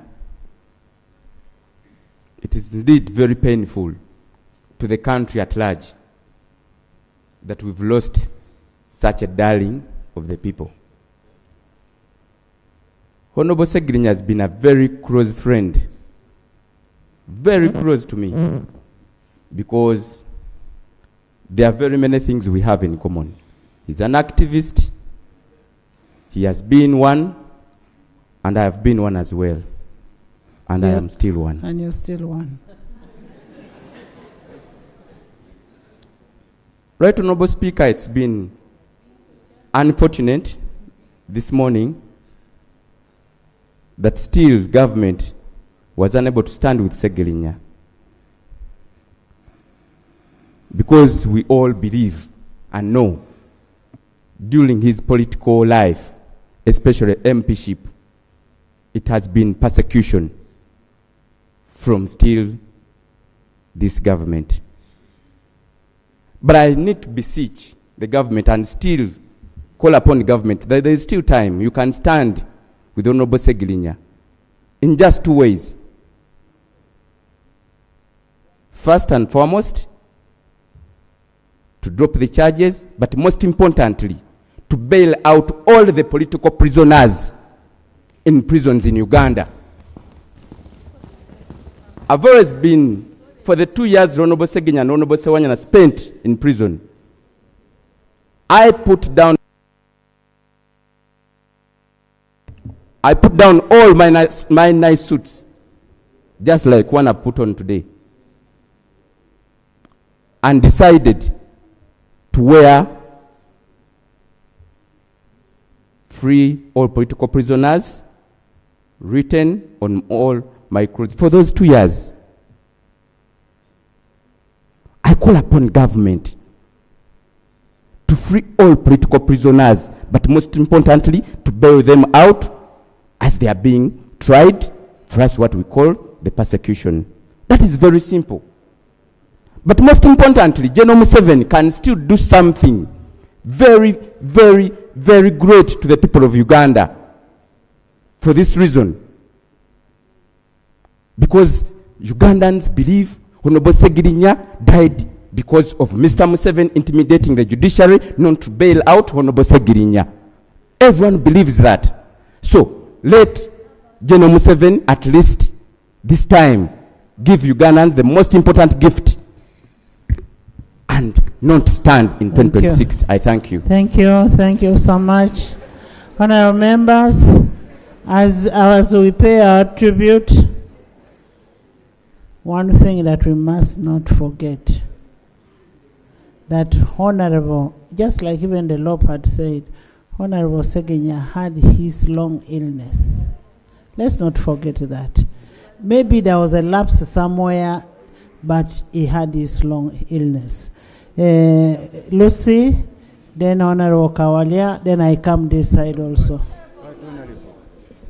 Thank you. You're going to speak. Thank you, Madam Speaker, for giving me this opportunity to pay tribute to a colleague. My deepest condolence to the family. Madam Speaker, I am going to speak on basically two issues. One, what do I learn from this friend of ours? When God gives you an opportunity, use it to the fullest. You don't need 100 years to make a change. And that is exactly what Honorable Mohammad did. Two, I want to repeat the words of the Archbishop Emeritus, John Baptist Odama. On the 14th of December this last year, 2024, when he was celebrating his 50th priestly anniversary in Gulu Cathedral, these were his appeal to the government of Uganda, that please, in the interest of peace in this country, release political prisoners who have been in prison, who have been in remand without proper trial. These were his words. If you go back, you can watch this video. This was an appeal from the man of peace himself. And on that day, he launched a very important book entitled, Stop Fighting, Start Talking. How I wish as a country we would talk more and stop fighting. We would have less death. I know my brother had his... I know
my brother had an illness, but if he was helped properly, maybe in time he would not be where he is.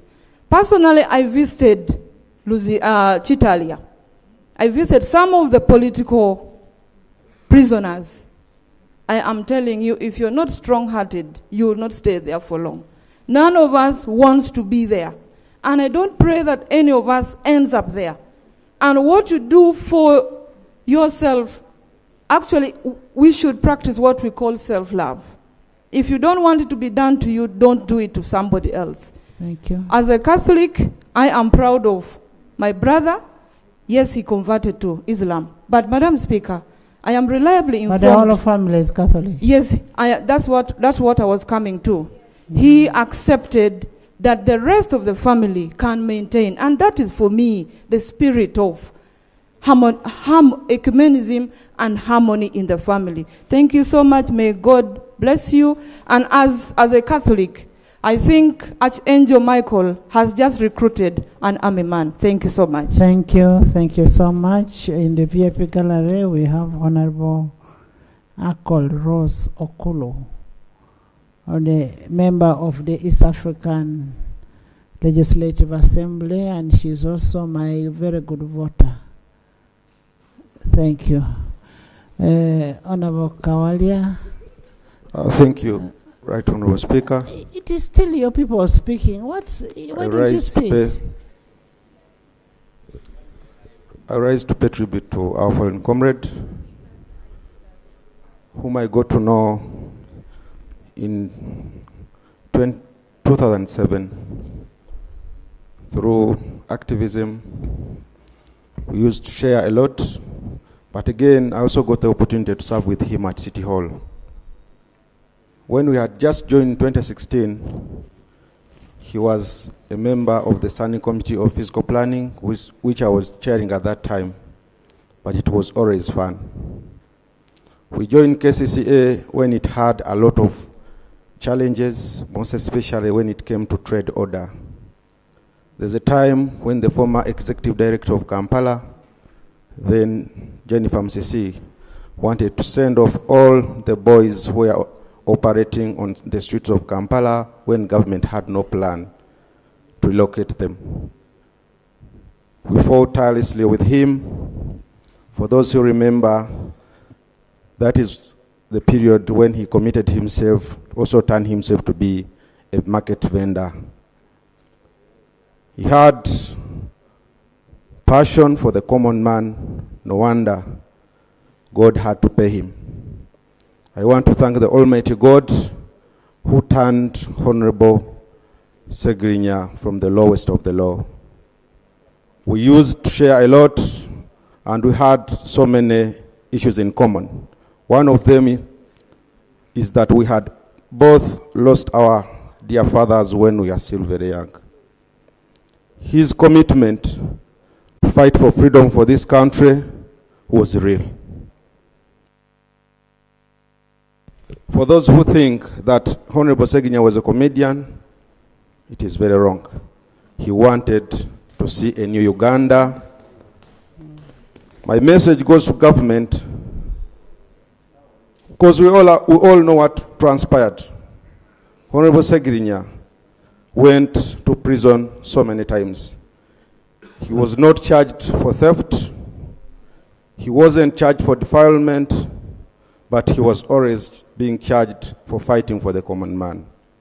I call upon all leaders in this country, let us try to put our country first, as how Honorable Ssegirinya has always been doing.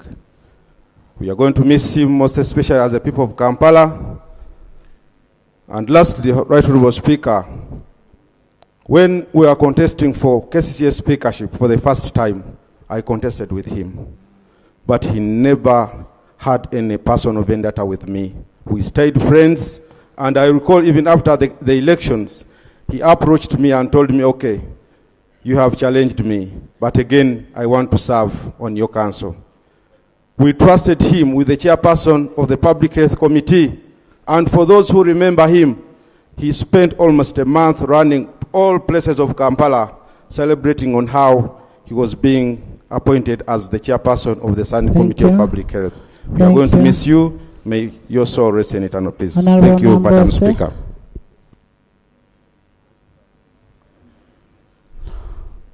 Honorable Nambose, then we can have Honorable Kinovere, Honorable Macho, Honorable Ivanda, Propua, then the Minister. Thank you, Right Honorable Speaker. Right Honorable Speaker, I stand to support the motion before this House.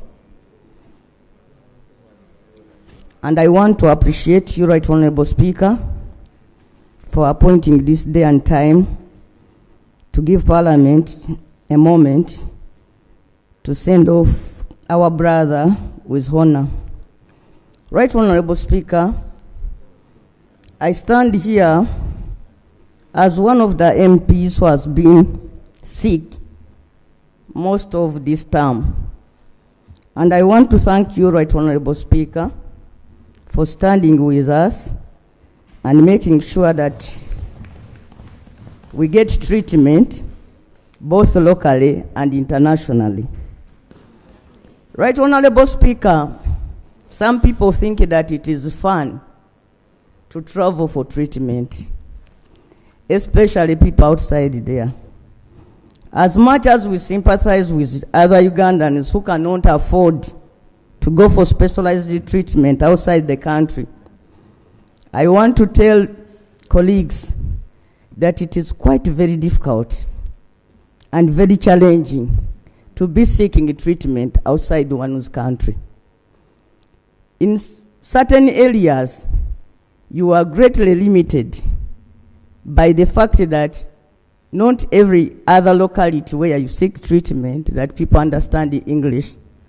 And it is not easy to leave one's family and go camp in another foreign country.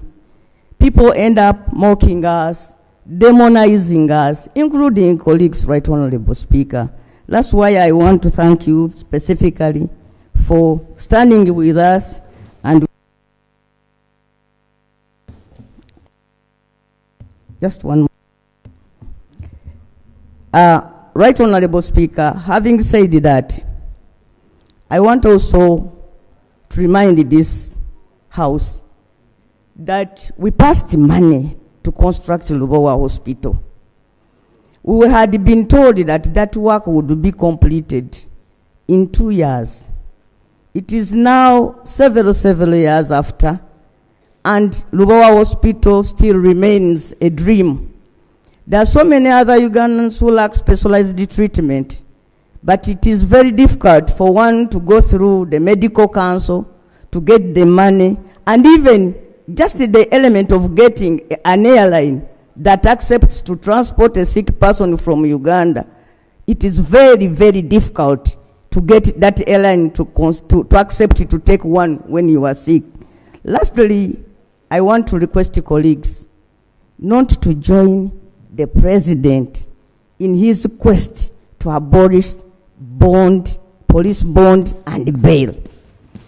The presumption of innocence should always remain, because, Madam Speaker, it is so sad when you have to battle a disease while at the same time battling for your freedom.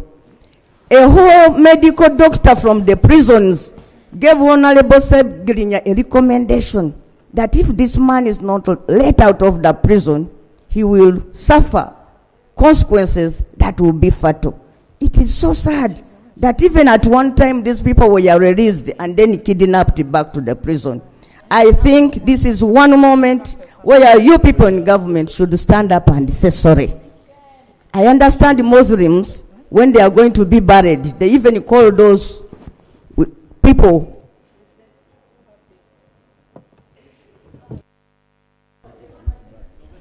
Thank you. Honorable Kinovere. Thank you, Right Honorable Speaker. Right Honorable Speaker, on behalf of the people of Chibuku County, on my own behalf, I join my colleagues and the entire country as we pay tribute to our foreign colleague, Honorable Ssegirinya. Right Honorable Speaker, Personally, I knew Honorable Ssegirinya as the moment we joined the 11th Parliament. But initially, I could follow his political issues because he's my area MP in Kawempe, much as I don't represent Kawempe. Honorable Speaker, when we came here, Honorable Ssegirinya asked me something. Actually, that day was with Honorable Bashir. He came to me and asked me, Honorable, I hear you have a hospital. I want to put up a small hospital for my people. And I was like, isn't this a way of Honorable Ssegirinya because I've been following you? He said, no, I want to come and visit your hospital. I want to benchmark. I wasn't hesitant. He visited my hospital. When he came to my hospital, he said, no, this is what I want something simple. This is too big for me. But I want something where people can be able to come, get free services. Women can be able to come and get antenatal because sometimes our government hospitals are congested. He said, no, but you can copy leave, then you adjust accordingly. I want to thank Honorable Ssegirinya. He went ahead, came up with a very simple facility just in Chebando here. He even asked me, come and visit my facility. Indeed, I went and visited that facility. I visited that facility in Chebando. It was a very simple setup, fully licensed, with qualified health workers.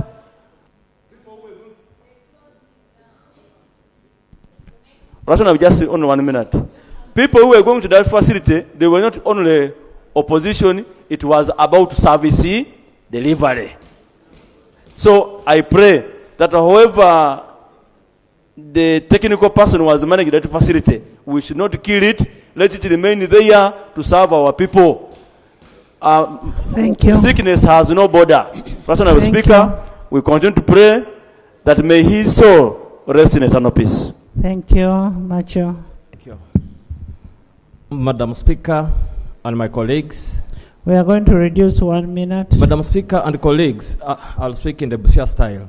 Madam Speaker and colleagues, I join my colleagues and the rest of the country to pay a tribute to the lost hero. Honorable Ssegirinya was a great friend because he had character of the people of Busia border. I would say so because he was a leader who had qualities that voters want. Madam Speaker, you have given me 1 minute, but in Busia, heroes don't die. Honorable Ssegirinya, honorable update. I want you to update God about this question. That Uganda, we are a country which in this century, we are still talking about denying our people bail and bond. Honorable Ssegirinya, the second update to God. Tell him that this is a country which is still taking civilians in military courts. Honorable Ssegirinya, update number 3. Report to God how you have been belonging to a mingled political party which is not organized. Honorable Ssegirinya, lastly, I want you to request God to bless the Speaker and the Commissioners for the support they have given you. And also request God to allow the Speaker to be the second National Vice Chairperson for our party because of her good heart. Lastly, Madam Speaker and my colleagues, words of living people when they are dead must be taken seriously. Madam Speaker, Honorable Ssegirinya, when he was still alive, there are some people he on his grave. Those people are now crying more than the relatives of Ssegirinya. Moreover, Ssegirinya, before he died, he told them, you authored a letter saying, I am not sick, don't step on my grave. Let's have order. The words of Ssegirinya must be taken seriously. Can you all sit? Yes. You are for protection. When Honorable Ssegirinya was still sick, there are words he spoke, and I want those words to be respected on his. Madam Speaker, Honorable Ssegirinya ushered a letter saying he's pretending that he is sick. These people should not step on the grave of Ssegirinya, because I saw them yesterday, Madam Speaker, when they are crying more. Why are they crying more than the relatives of Ssegirinya? Thank you. Why are they crying, Madam Speaker? Honorable I Ibanda. therefore request the imams who will lead the prayers to ban. Honorable Ibanda. Honorable Ibanda. Honorable Ibanda, I'll give you Semakula. Thank you so much, the Right Honorable Speaker and honorable colleagues. And on behalf of people of Untoroko and Rwenzori region, I also join colleagues in paying tribute to our fallen comrade, Honorable Ssegirinya. The Right Honorable Speaker, I want to thank you in a special way for standing with your members. You are a very exceptional leader I've seen in this country. May God bless you. Amen. And two, the Right Honorable Speaker, can we have I joined order? Parliament. I joined Parliament. I was in the 10th Parliament. Thank God that now I'm in the 11th Parliament. When I met Honorable Ssegirinya, the man is humble, respectful. I didn't know about it because I used to see him on TV. I knew that he's chaotic. But when I met him here, the man was humble, respectful. You can't believe that was Ssegirinya we used to see on TV. So it means the man lived a humble life, sense of humor, which really I call upon all of us as members of Parliament to be humble. And down to earth. And down to earth. And two, constructing or setting up a health facility. The Honorable Speaker, some colleagues give reasons that I'm a first timer in Parliament, haven't known what to do, but Honorable Ssegirinya proved that statement wrong. That within few months in Parliament, he had to do something that was very impactful to his people. And lastly, it's about women. The Right Honorable Speaker, in this country, women are really suffering. Many families are being led now by women. Even in my constituencies, I've focused more on women because women are taking the burden. So focusing on women, empowering women was the way to go. And lastly, the Right Honorable Speaker, despite our political differences, but we are one family. We are one people. We should never at one time see each other as enemies.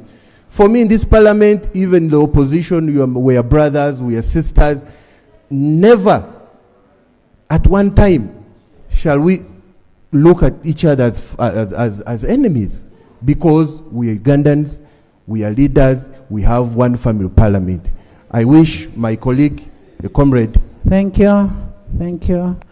Actually, because of the way we work in Parliament, yesterday, when you didn't see the leader of opposition, I deployed the leader of opposition whole day in Zambia. I mean in Rubaga. So somebody will say, why was the leader of opposition not there when they are passing the national budget, national development plan? But it's because it was deployed. I have had those sentiments. Yes, Propua.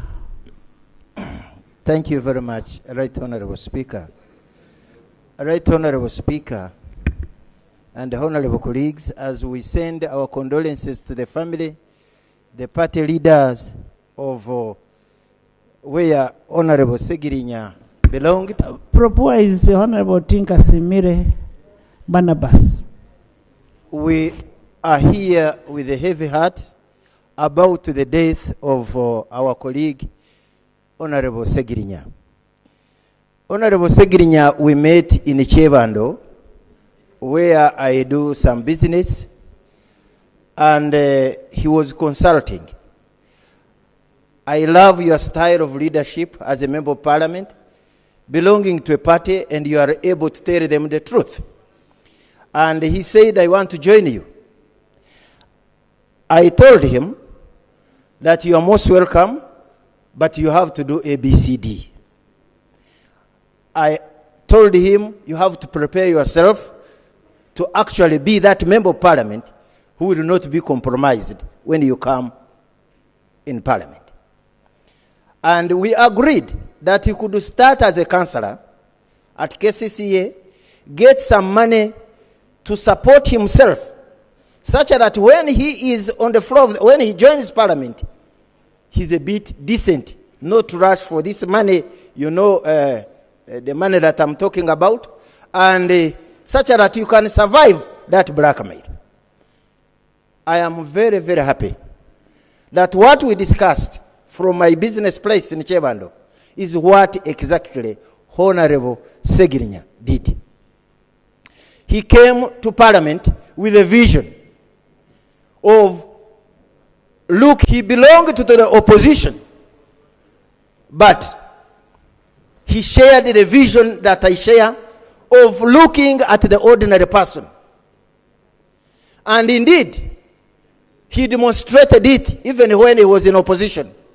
Right, Honorable Speaker, I am saddened that he is dying in the crossfire of intolerant politics, where he would have received medical attention and he was denied bail, even when he cried that he should be allowed to go for treatment.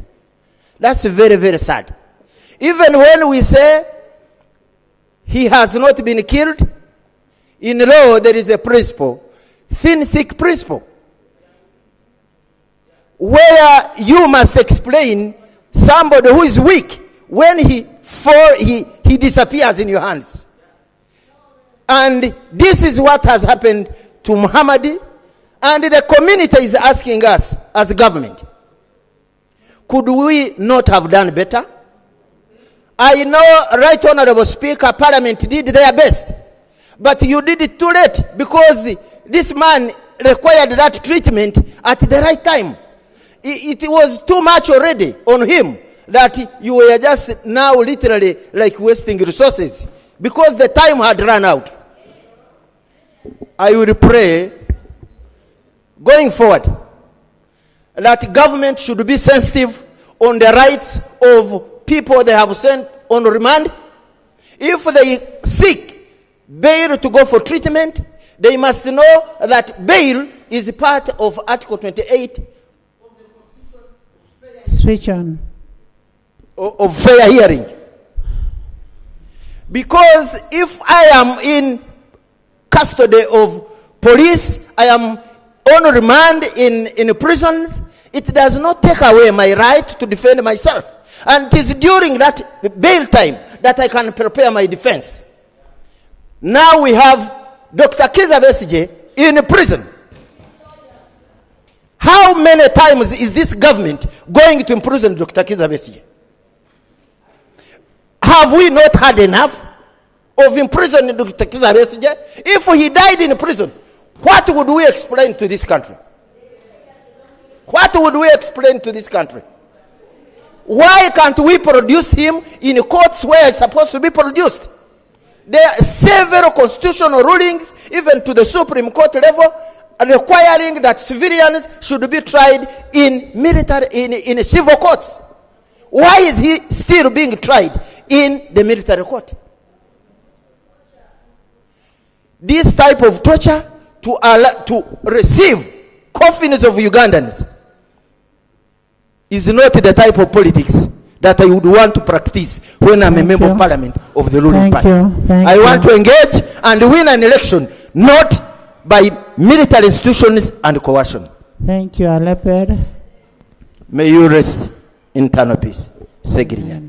Thank you, Madam Speaker, for affording me this opportunity to pay tribute to the late Honorable Ssegirinya.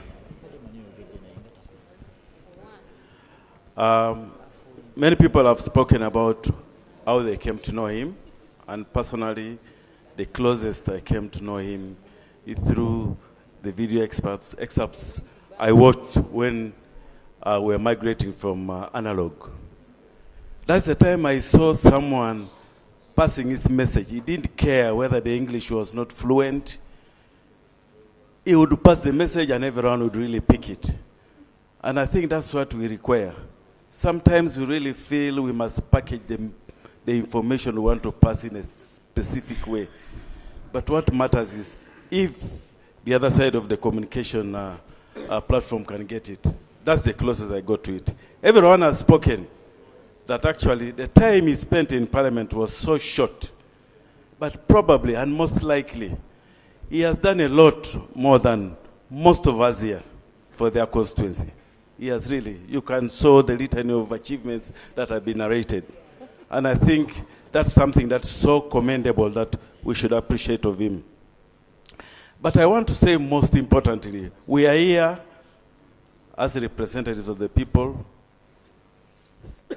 representing people with our parties. But I think the most important thing that we are humans, and our service delivery is the humanity.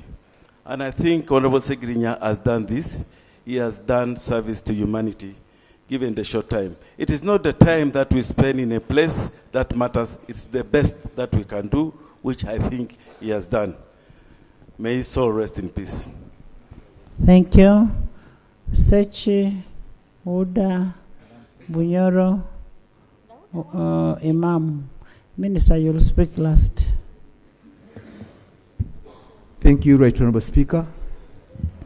And I rise to pay my condolences to the family of the late Honorable Mohammad Ssegirinya, the relatives, friends, and colleagues, members of Parliament. Right Honorable Speaker and members, we yet stand here under very, very difficult circumstances of paying tribute to a honorable member of Parliament who walked to this house and was sworn in but has not served even one term to its completion. It is sad. And to me, I'm looking at the circumstances that has led to his demise. Right Honorable Speaker and members, it isn't the late Honorable Ssegirinya in these circumstances alone, but all of us are potential detainees, all of us. I know for sure I was supposed to have been arrested on the 13th of December last year under framed up charges. There are strong people in this country had written a report and submitted it to the president, accusing me of murder, accusing me of land grabbing, and all sorts of things. And there is a private secretary to the president, one Susan Kasinje, whom the president had invited us to attend that meeting in State House. But he excluded me and allowed my accusers to be before the president. And they made their case. And they went through their channels to write reports, say, Your Excellency, we are waiting your orders. But fortunately, the president thought twice. He sent another set of investigators and the CID headquarters, where I would have been arrested for murder. Not one person, but 3 persons. And all that. But the point I'm trying to raise is that the state is a leviathan, huge, with many actors. The president comes in, being the one on top, and who really, in the circumstances, bears responsibility. But in most cases, there are those who work behind the scenes, and they write such reports, and they frame up people, innocent people, like we have the Ssegirinya. Why must the arresting officers and the prosecution arrest, then start investigations? Ideally, why don't you investigate, have a case, and then you arrest so that the accused can have his day in court or her day in court? And this we are failing. Right, Honorable Speaker and members, the profile of Uganda as a country is going down because of such incidents. It is. And why on earth? What is Dr. Besigye doing in those military cells? These are the issues. Must we have another person to die under these circumstances? Why are we doing so badly, Madam Speaker and members? I think these should be learning experiences. That's why, with a sad heart, I shouldn't be standing here. Probably I would also be in very similar circumstances. Mr. Right Honorable Speaker and members, yes, death is a must. But his must have been exacerbated by his long stay on remand in jail. And even the judiciary abandoned its cardinal mission of being the temple of justice. We must check all ourselves.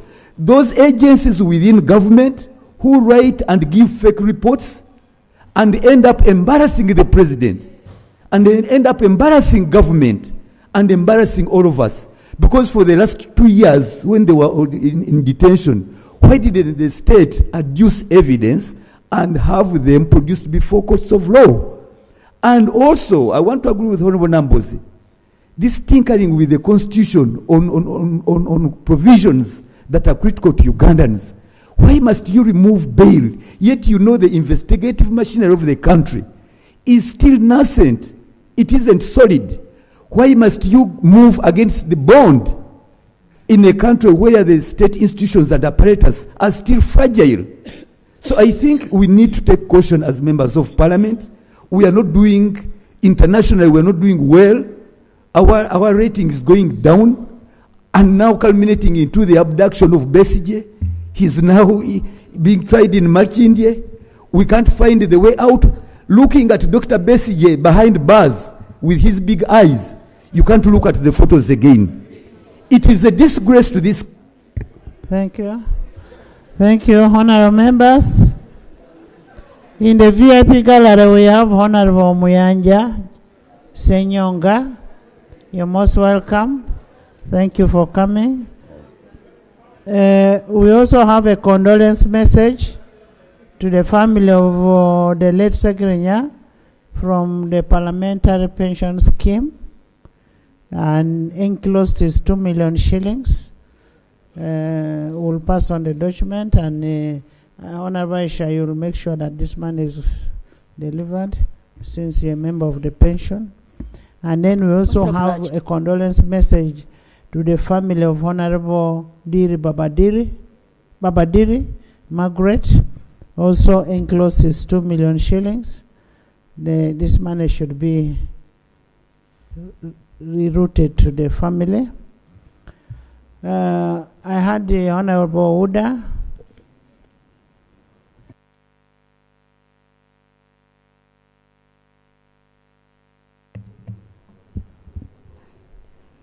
Thank you very much, Right Honorable Speaker, for the opportunity. I want to join members to pay tribute to late Mohammad. Right Honorable Speaker, I didn't really come closely to late Mohammad, but I just know him in social media. In this house, we are more than 500 people now. But because Honorable Ssegirinya was very active, almost all the members of parliament know him. While we have stayed here for 4 years, we still don't know ourselves, each other. But because he was very active, he made sure that everybody knows him. And really that is his contribution. Some of us will finish the 5 years here. You get in the streets and you don't know each other and you pass by. But nobody could do that one for Honorable Ssegirinya. Right Honorable Speaker, the faith I subscribe to, that is Islam, strongly believes that you only die when it is your day. And it also says that when God designed that human beings would die, he directed angel Gabriel that you will be the one to get off the spirit from the person. But when Gabriel feared, he said, how will I do it? He said, I will help you to do it. And he has arranged it, like the one for Ssegirinya. He arranged it that time will come, you will pass. But for me to believe that you have passed because you overstayed in jail, given the opportunity of the right, I will make sure that you remain in the jail. Then Gabriel will come and take the spirit. Then people will say you died because of this. But if you are a believer, you will know that it is the time. That's why we have passed. And for us, that is it. Unless you are not a Muslim. There are Muslims here who will support what I'm saying. But if you are not a Muslim, then please keep quiet. Allow the Muslims to talk. Right Honorable Speaker, for us as Muslims, when somebody passes, there are rituals that we must follow. And one of them is the respect that you give for the person who died. There are prayers that we must do. There are even a guidance of how you acknowledge the person who passes. So that when you talk, you also get a thwab, and the person you talk for also get a thwab. Now this is what we are supposed to do for our brother here. He has suffered with the sickness for long, but now we must do all these rituals, like the prayers that we must do, and we must continue to pray that even if he had his shortcomings, we ask God to forgive him and give him a Jannah, because that's all where we are going to. My brother Muhammad, may you rest in peace. Thank you. Thank you. Bunyoro Affairs, Right Imam. Honorable Speaker, and mourn for our own friend. We should Can be you given an sit? opportunity to mourn. Can you sit? Just He's because a you don't member want- of parliament. He's a member of parliament of this house. Thank you, Right Honorable Speaker.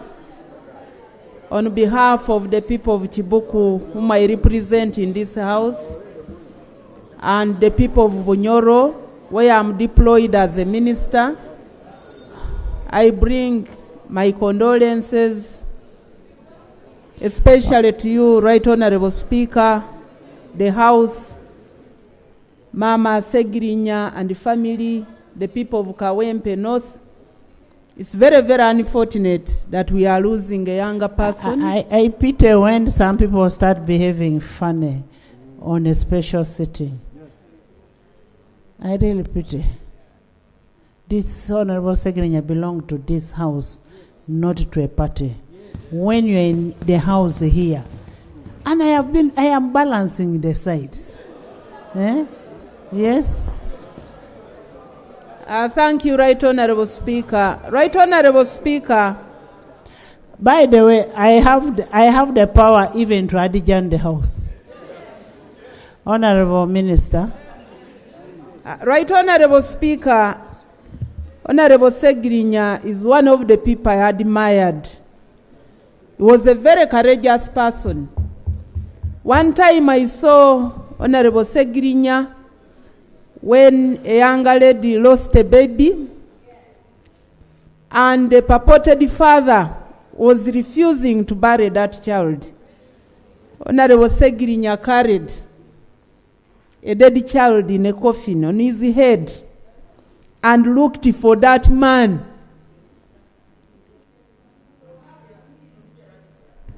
to bury the child.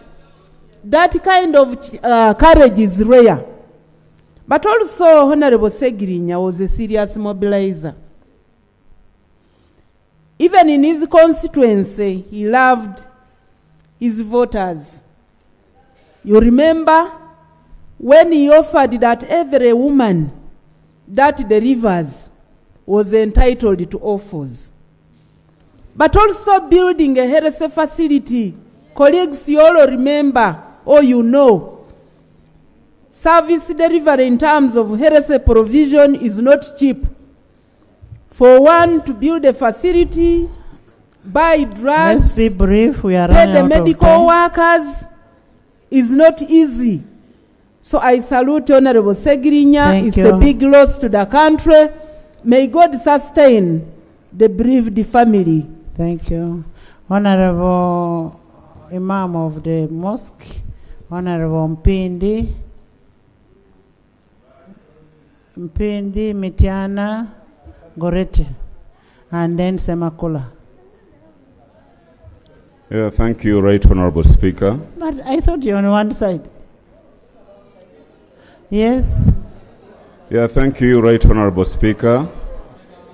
Right Honorable Speaker, I wish to add my voice to the rest of the members. Honorable Speaker, death is a menu that, Right Honorable Speaker, during COVID, I visited the two people in Kigo prison as the Imam, and I had an interaction of about an hour.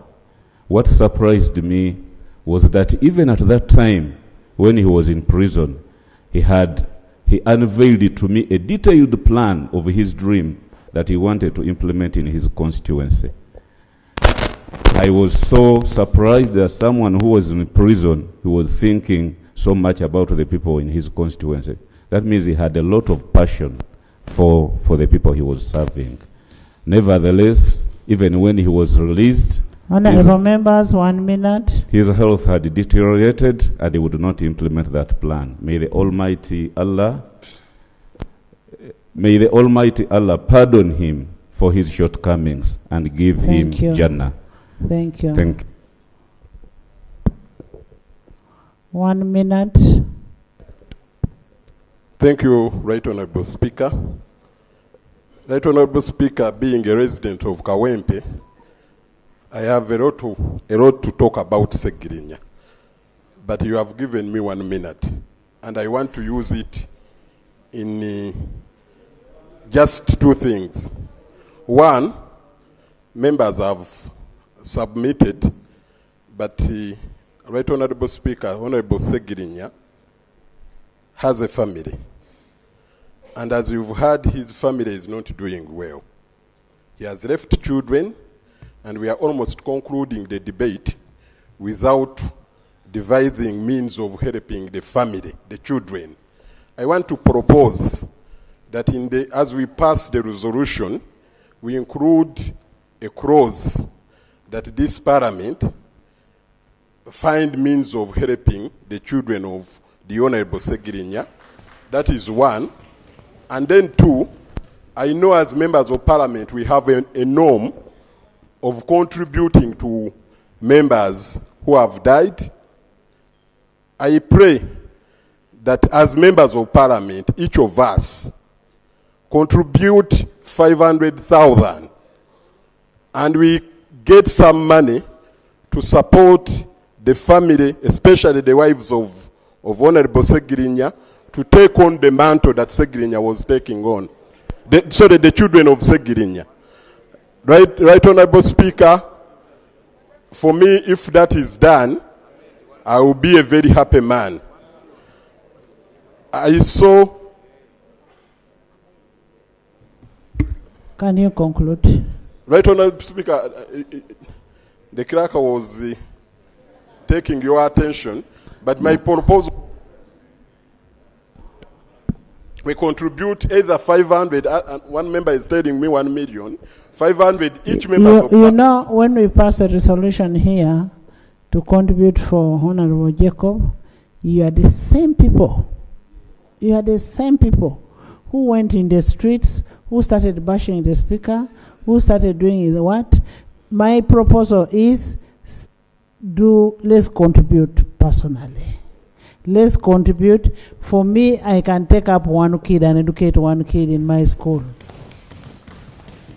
After this, look for me and I will take up one kid.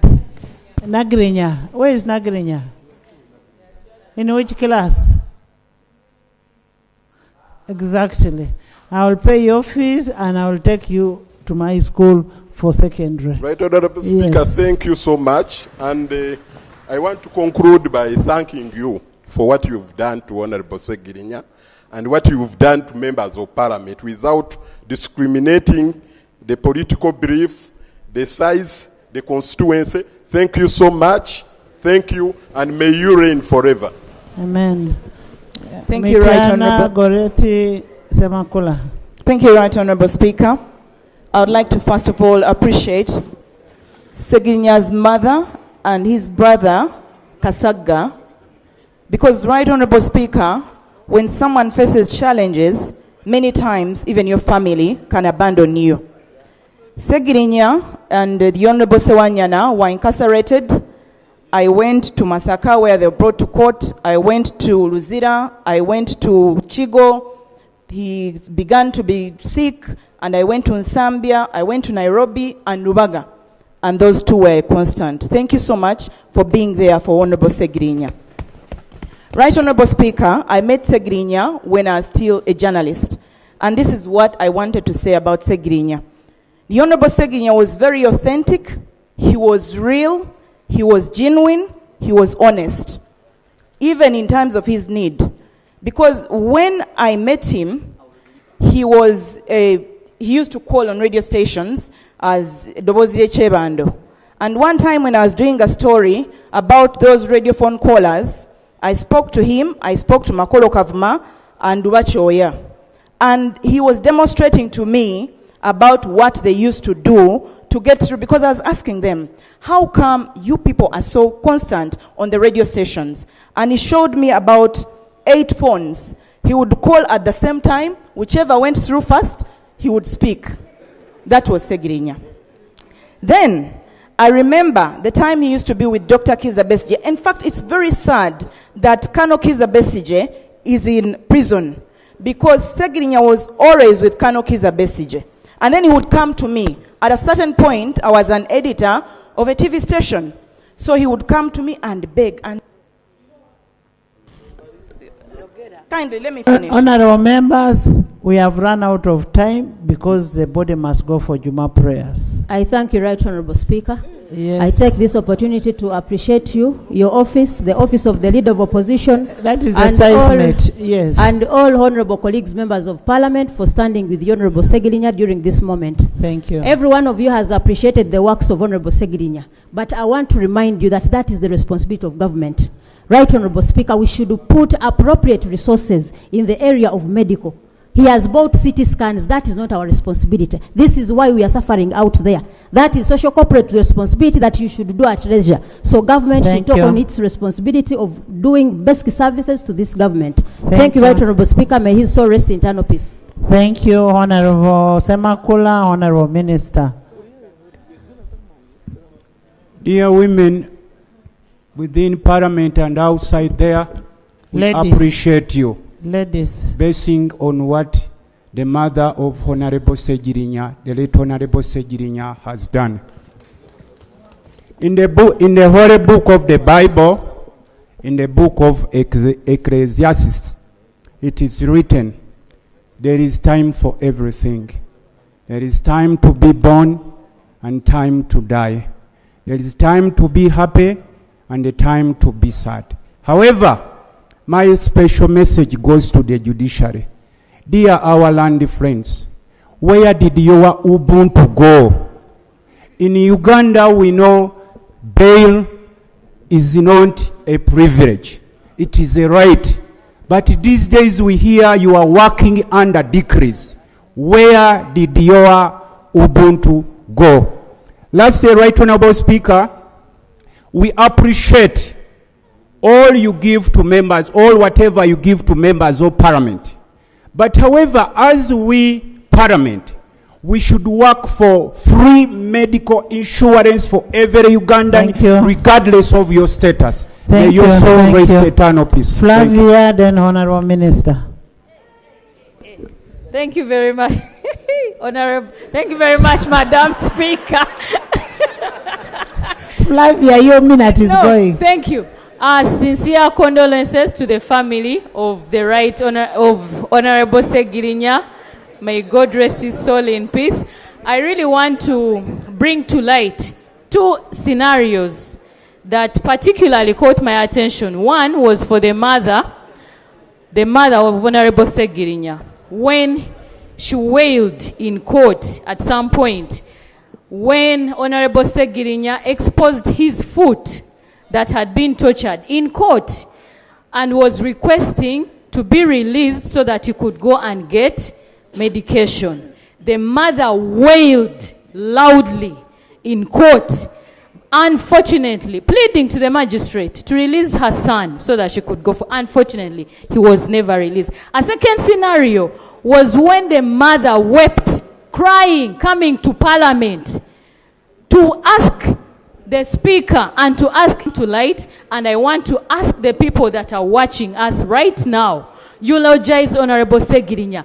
What they think about the children of Honorable Ssegirinya and the parents of Honorable Ssegirinya. Had they been in the position of those two, what would they have done? Where do they think their kids are going to go? How do they think their kids are going to look at the children of the tortured Ssegirinyas children? Which country are we passing on, and are we passing on to our children? Honorable Ssegirinya, fight hard. May your soul rest in peace. Thank you very much. Honorable Minister. You people, I don't want to get a curse when the body is not prayed for. Thank you very much, Right Honorable Speaker and the honorable members. I rise to support the motion to pay tribute to our foreign colleague, and on behalf of the people of Chinchiz East, I convey condolences to the family, the mother, and the family of Ssegirinya, Honorable, to you, the Speaker of Parliament, and all members of Parliament, because this is our colleague, to the members of the National Unity Platform Party where he belonged, and the entire opposition, and the people of Kawempe North, whom he represented in this House. Right Honorable Speaker, Honorable Ssegirinya made his name through activism, and many of us knew him before coming to Parliament, because he was very active in the public space, and people would always say, that man might end up in the Parliament, as if he should not be in the Parliament, and indeed he came to the House. When he came to the House, he was a member of Parliament who reached out to anybody and everybody, irrespective of where you stood. For instance, he approached me and said, Honorable Baryomus, I know you from the public. I have a wife who hails from your constituency in the village of Kambuga. So I am your in-law. And yes, and we began relating as such. So we, the people of Kanungu, he was our son-in-law. He's our son-in-law, and we have lost our son. I think there are many lessons that we draw from the life of the Honorable Ssegirinya, that you can rise from a humble background and rise to any position as long as you know what you want. Because he rose through political and media activism and became a member of Parliament. I would also like to salute him for his spirit of altruism, concern for the others, because as we heard from the many eulogies and as we knew him, even when he served as a member of Parliament for a short time, but he was on the ground trying to address the concerns of the people of his constituency, and we salute him for that. Right Honorable Speaker, the Honorable Ssegirinya had an incurable medical illness even before he came to Parliament. And indeed, even before we were sworn in, he fell sick, and I think he was even hospitalized. So he came to the House when he was sick. It was unfortunate that he was imprisoned together with the Honorable Ssegirinya, Sewanyana, rather. And I remember even his long time on remand concerned some of us. I think this is the Honorable Sarigwa or Muhammad Chivumbi, where we discussed it at some point. I also know that being in prison, it depressed him so much that at one point He even refused to take medication until when we had to come in and counsel him as a medical doctor. So we're in touch with him, and we really feel sorry that he has died when he had not accomplished his assignment as a member of parliament for the 5 years. Madam Speaker, allow me to make comments on some of the issues which have been raised in this debate. Many of them, I think we have time and space as members of parliament to debate them, the nature of politics, human rights, all these issues. We have time to discuss them as members of parliament, but probably allow me to speak on 2 issues, bail and bond. The President, the President, Yoweri Museveni, has an opinion that maybe bail should be denied on some offenses, as an opinion. But that opinion, I have heard him say, I will engage the Chief Justice to see whether maybe there can be practice directives or what. But this has not been translated into law. Honorable members, let's listen. An opinion is not law. Yeah, absolutely. This is what I'm saying. You had your time to speak, I am now speaking. You see, the problem, Madam Speaker, that we have in this country is intolerance. We should be able to listen to each other. My view may not be the same as yours, but you should give me a chance to say what I want to say. And as we move forward, Madam Speaker, we should, as members of parliament and political leaders, promote that culture of tolerance even when our views are different. So on that issue of bail, it's an opinion that he has been holding, but if it was to be so at the end, it will come here, either through amendment of the Constitution or the laws. And I don't think any judicial officer currently is designated to fail to make a decision, because the law still gives judicial officers discretion to decide on matters of bail when cases are before them. So a judicial officer worth his name should be able to make a judgment, make a decision depending on the case before him or her. And I'm sure the lawyers in this house agree. The other issue that has been raised is that maybe government and judiciary should consider maybe dropping charges against the Honorable, the co-accused, Honorable Sewanyana and the co-accused. I think that is something that we should discuss later. Yes. On the issues of political prisoners. Nothing useful to say. That's what I'm saying. We take note of that request. Take your seat, sir.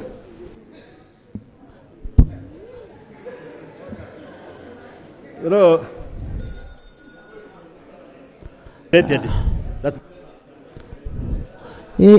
Doctor, you finish? Switch on. I will convey this to the Attorney General to have an engagement with the judiciary. We have taken note of that concern raised by the members of parliament. I think we should also have a date when we shall discuss the issue of the political prisoners. Okay. Let's have a date. And we shall have a debate on even whether that terminology is correct of political prisoners. But that will be for another day. Lastly, Madam Speaker, like I said, the Honorable Ssegirinya had a wife from my constituency. I am not very sure. Thank you. Support the child for his or her education. Thank you. I thank you very much. May his soul rest in eternal peace. Thank you so much. Honorable members, Honorable Ssegirinya has fought a good fight, and Ssegirinya Mohammad, Mr. Update, he has served humanity. He has been there for everybody. and he rose from grass to grace.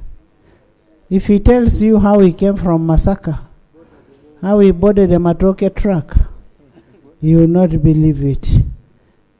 Ssegirinya has come from very far, but we must thank God that he at least achieved what he wanted.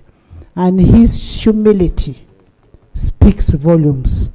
How we could learn, if we could learn something from the late Ssegirinya, it would make a change in all of us.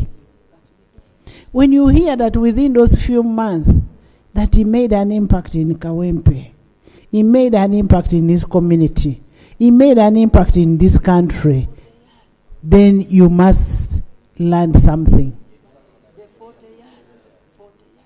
I want to put a question. Yes.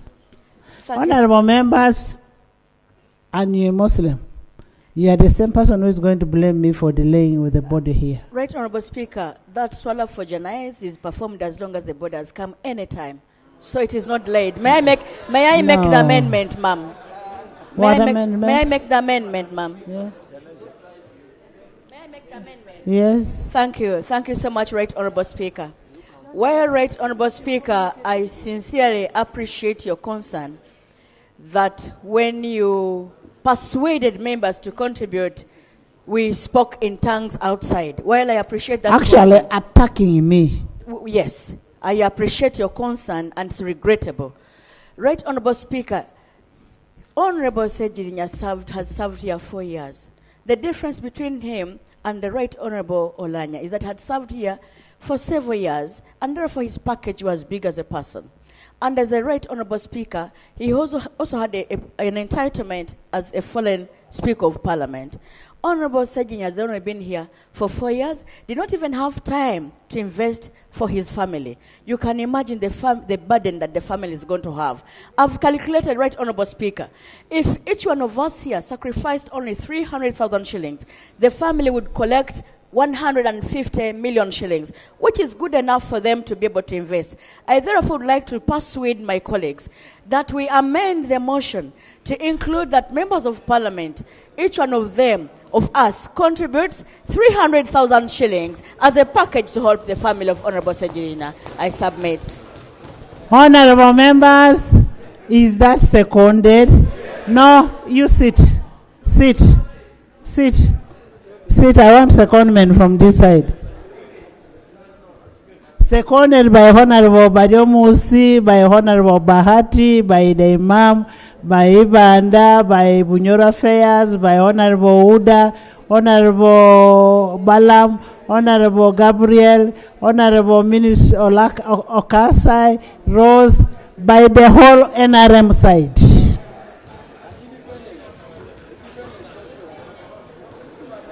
So we are making a motion, and clerk should take note of this. Okay, I want to see those from this side also. Yes, I want to see the leader of opposition, the cow. Honorable Duru is not supporting.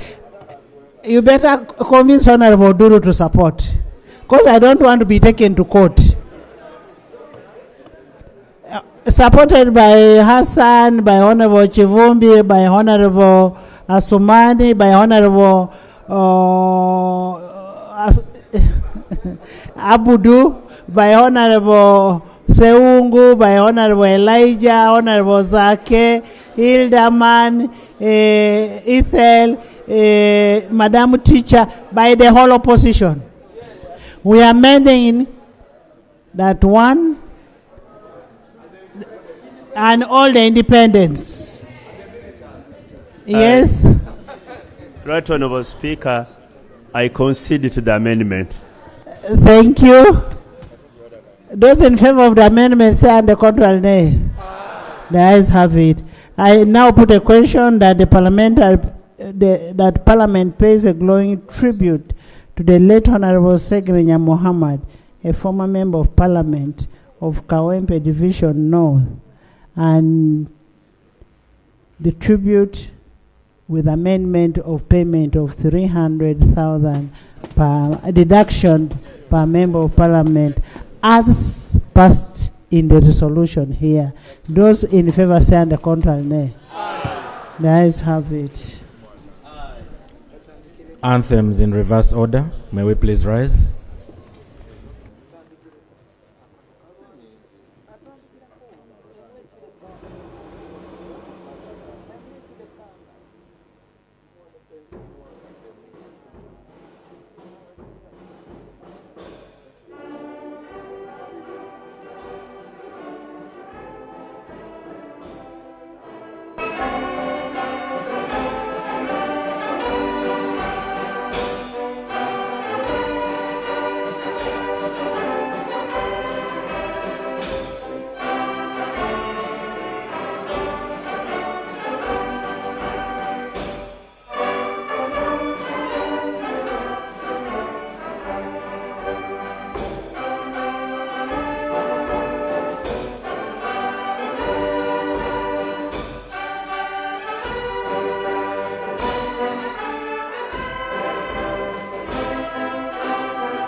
Please remain standing as the casket leaves the chamber.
You may resume your seats.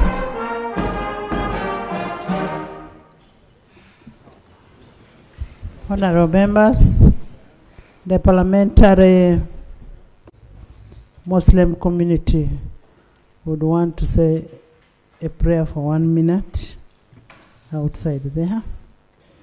We'll now adjourn the house, and I will request that only the sectoral committees will be sitting during this period, and we adjourn the house to 21st January.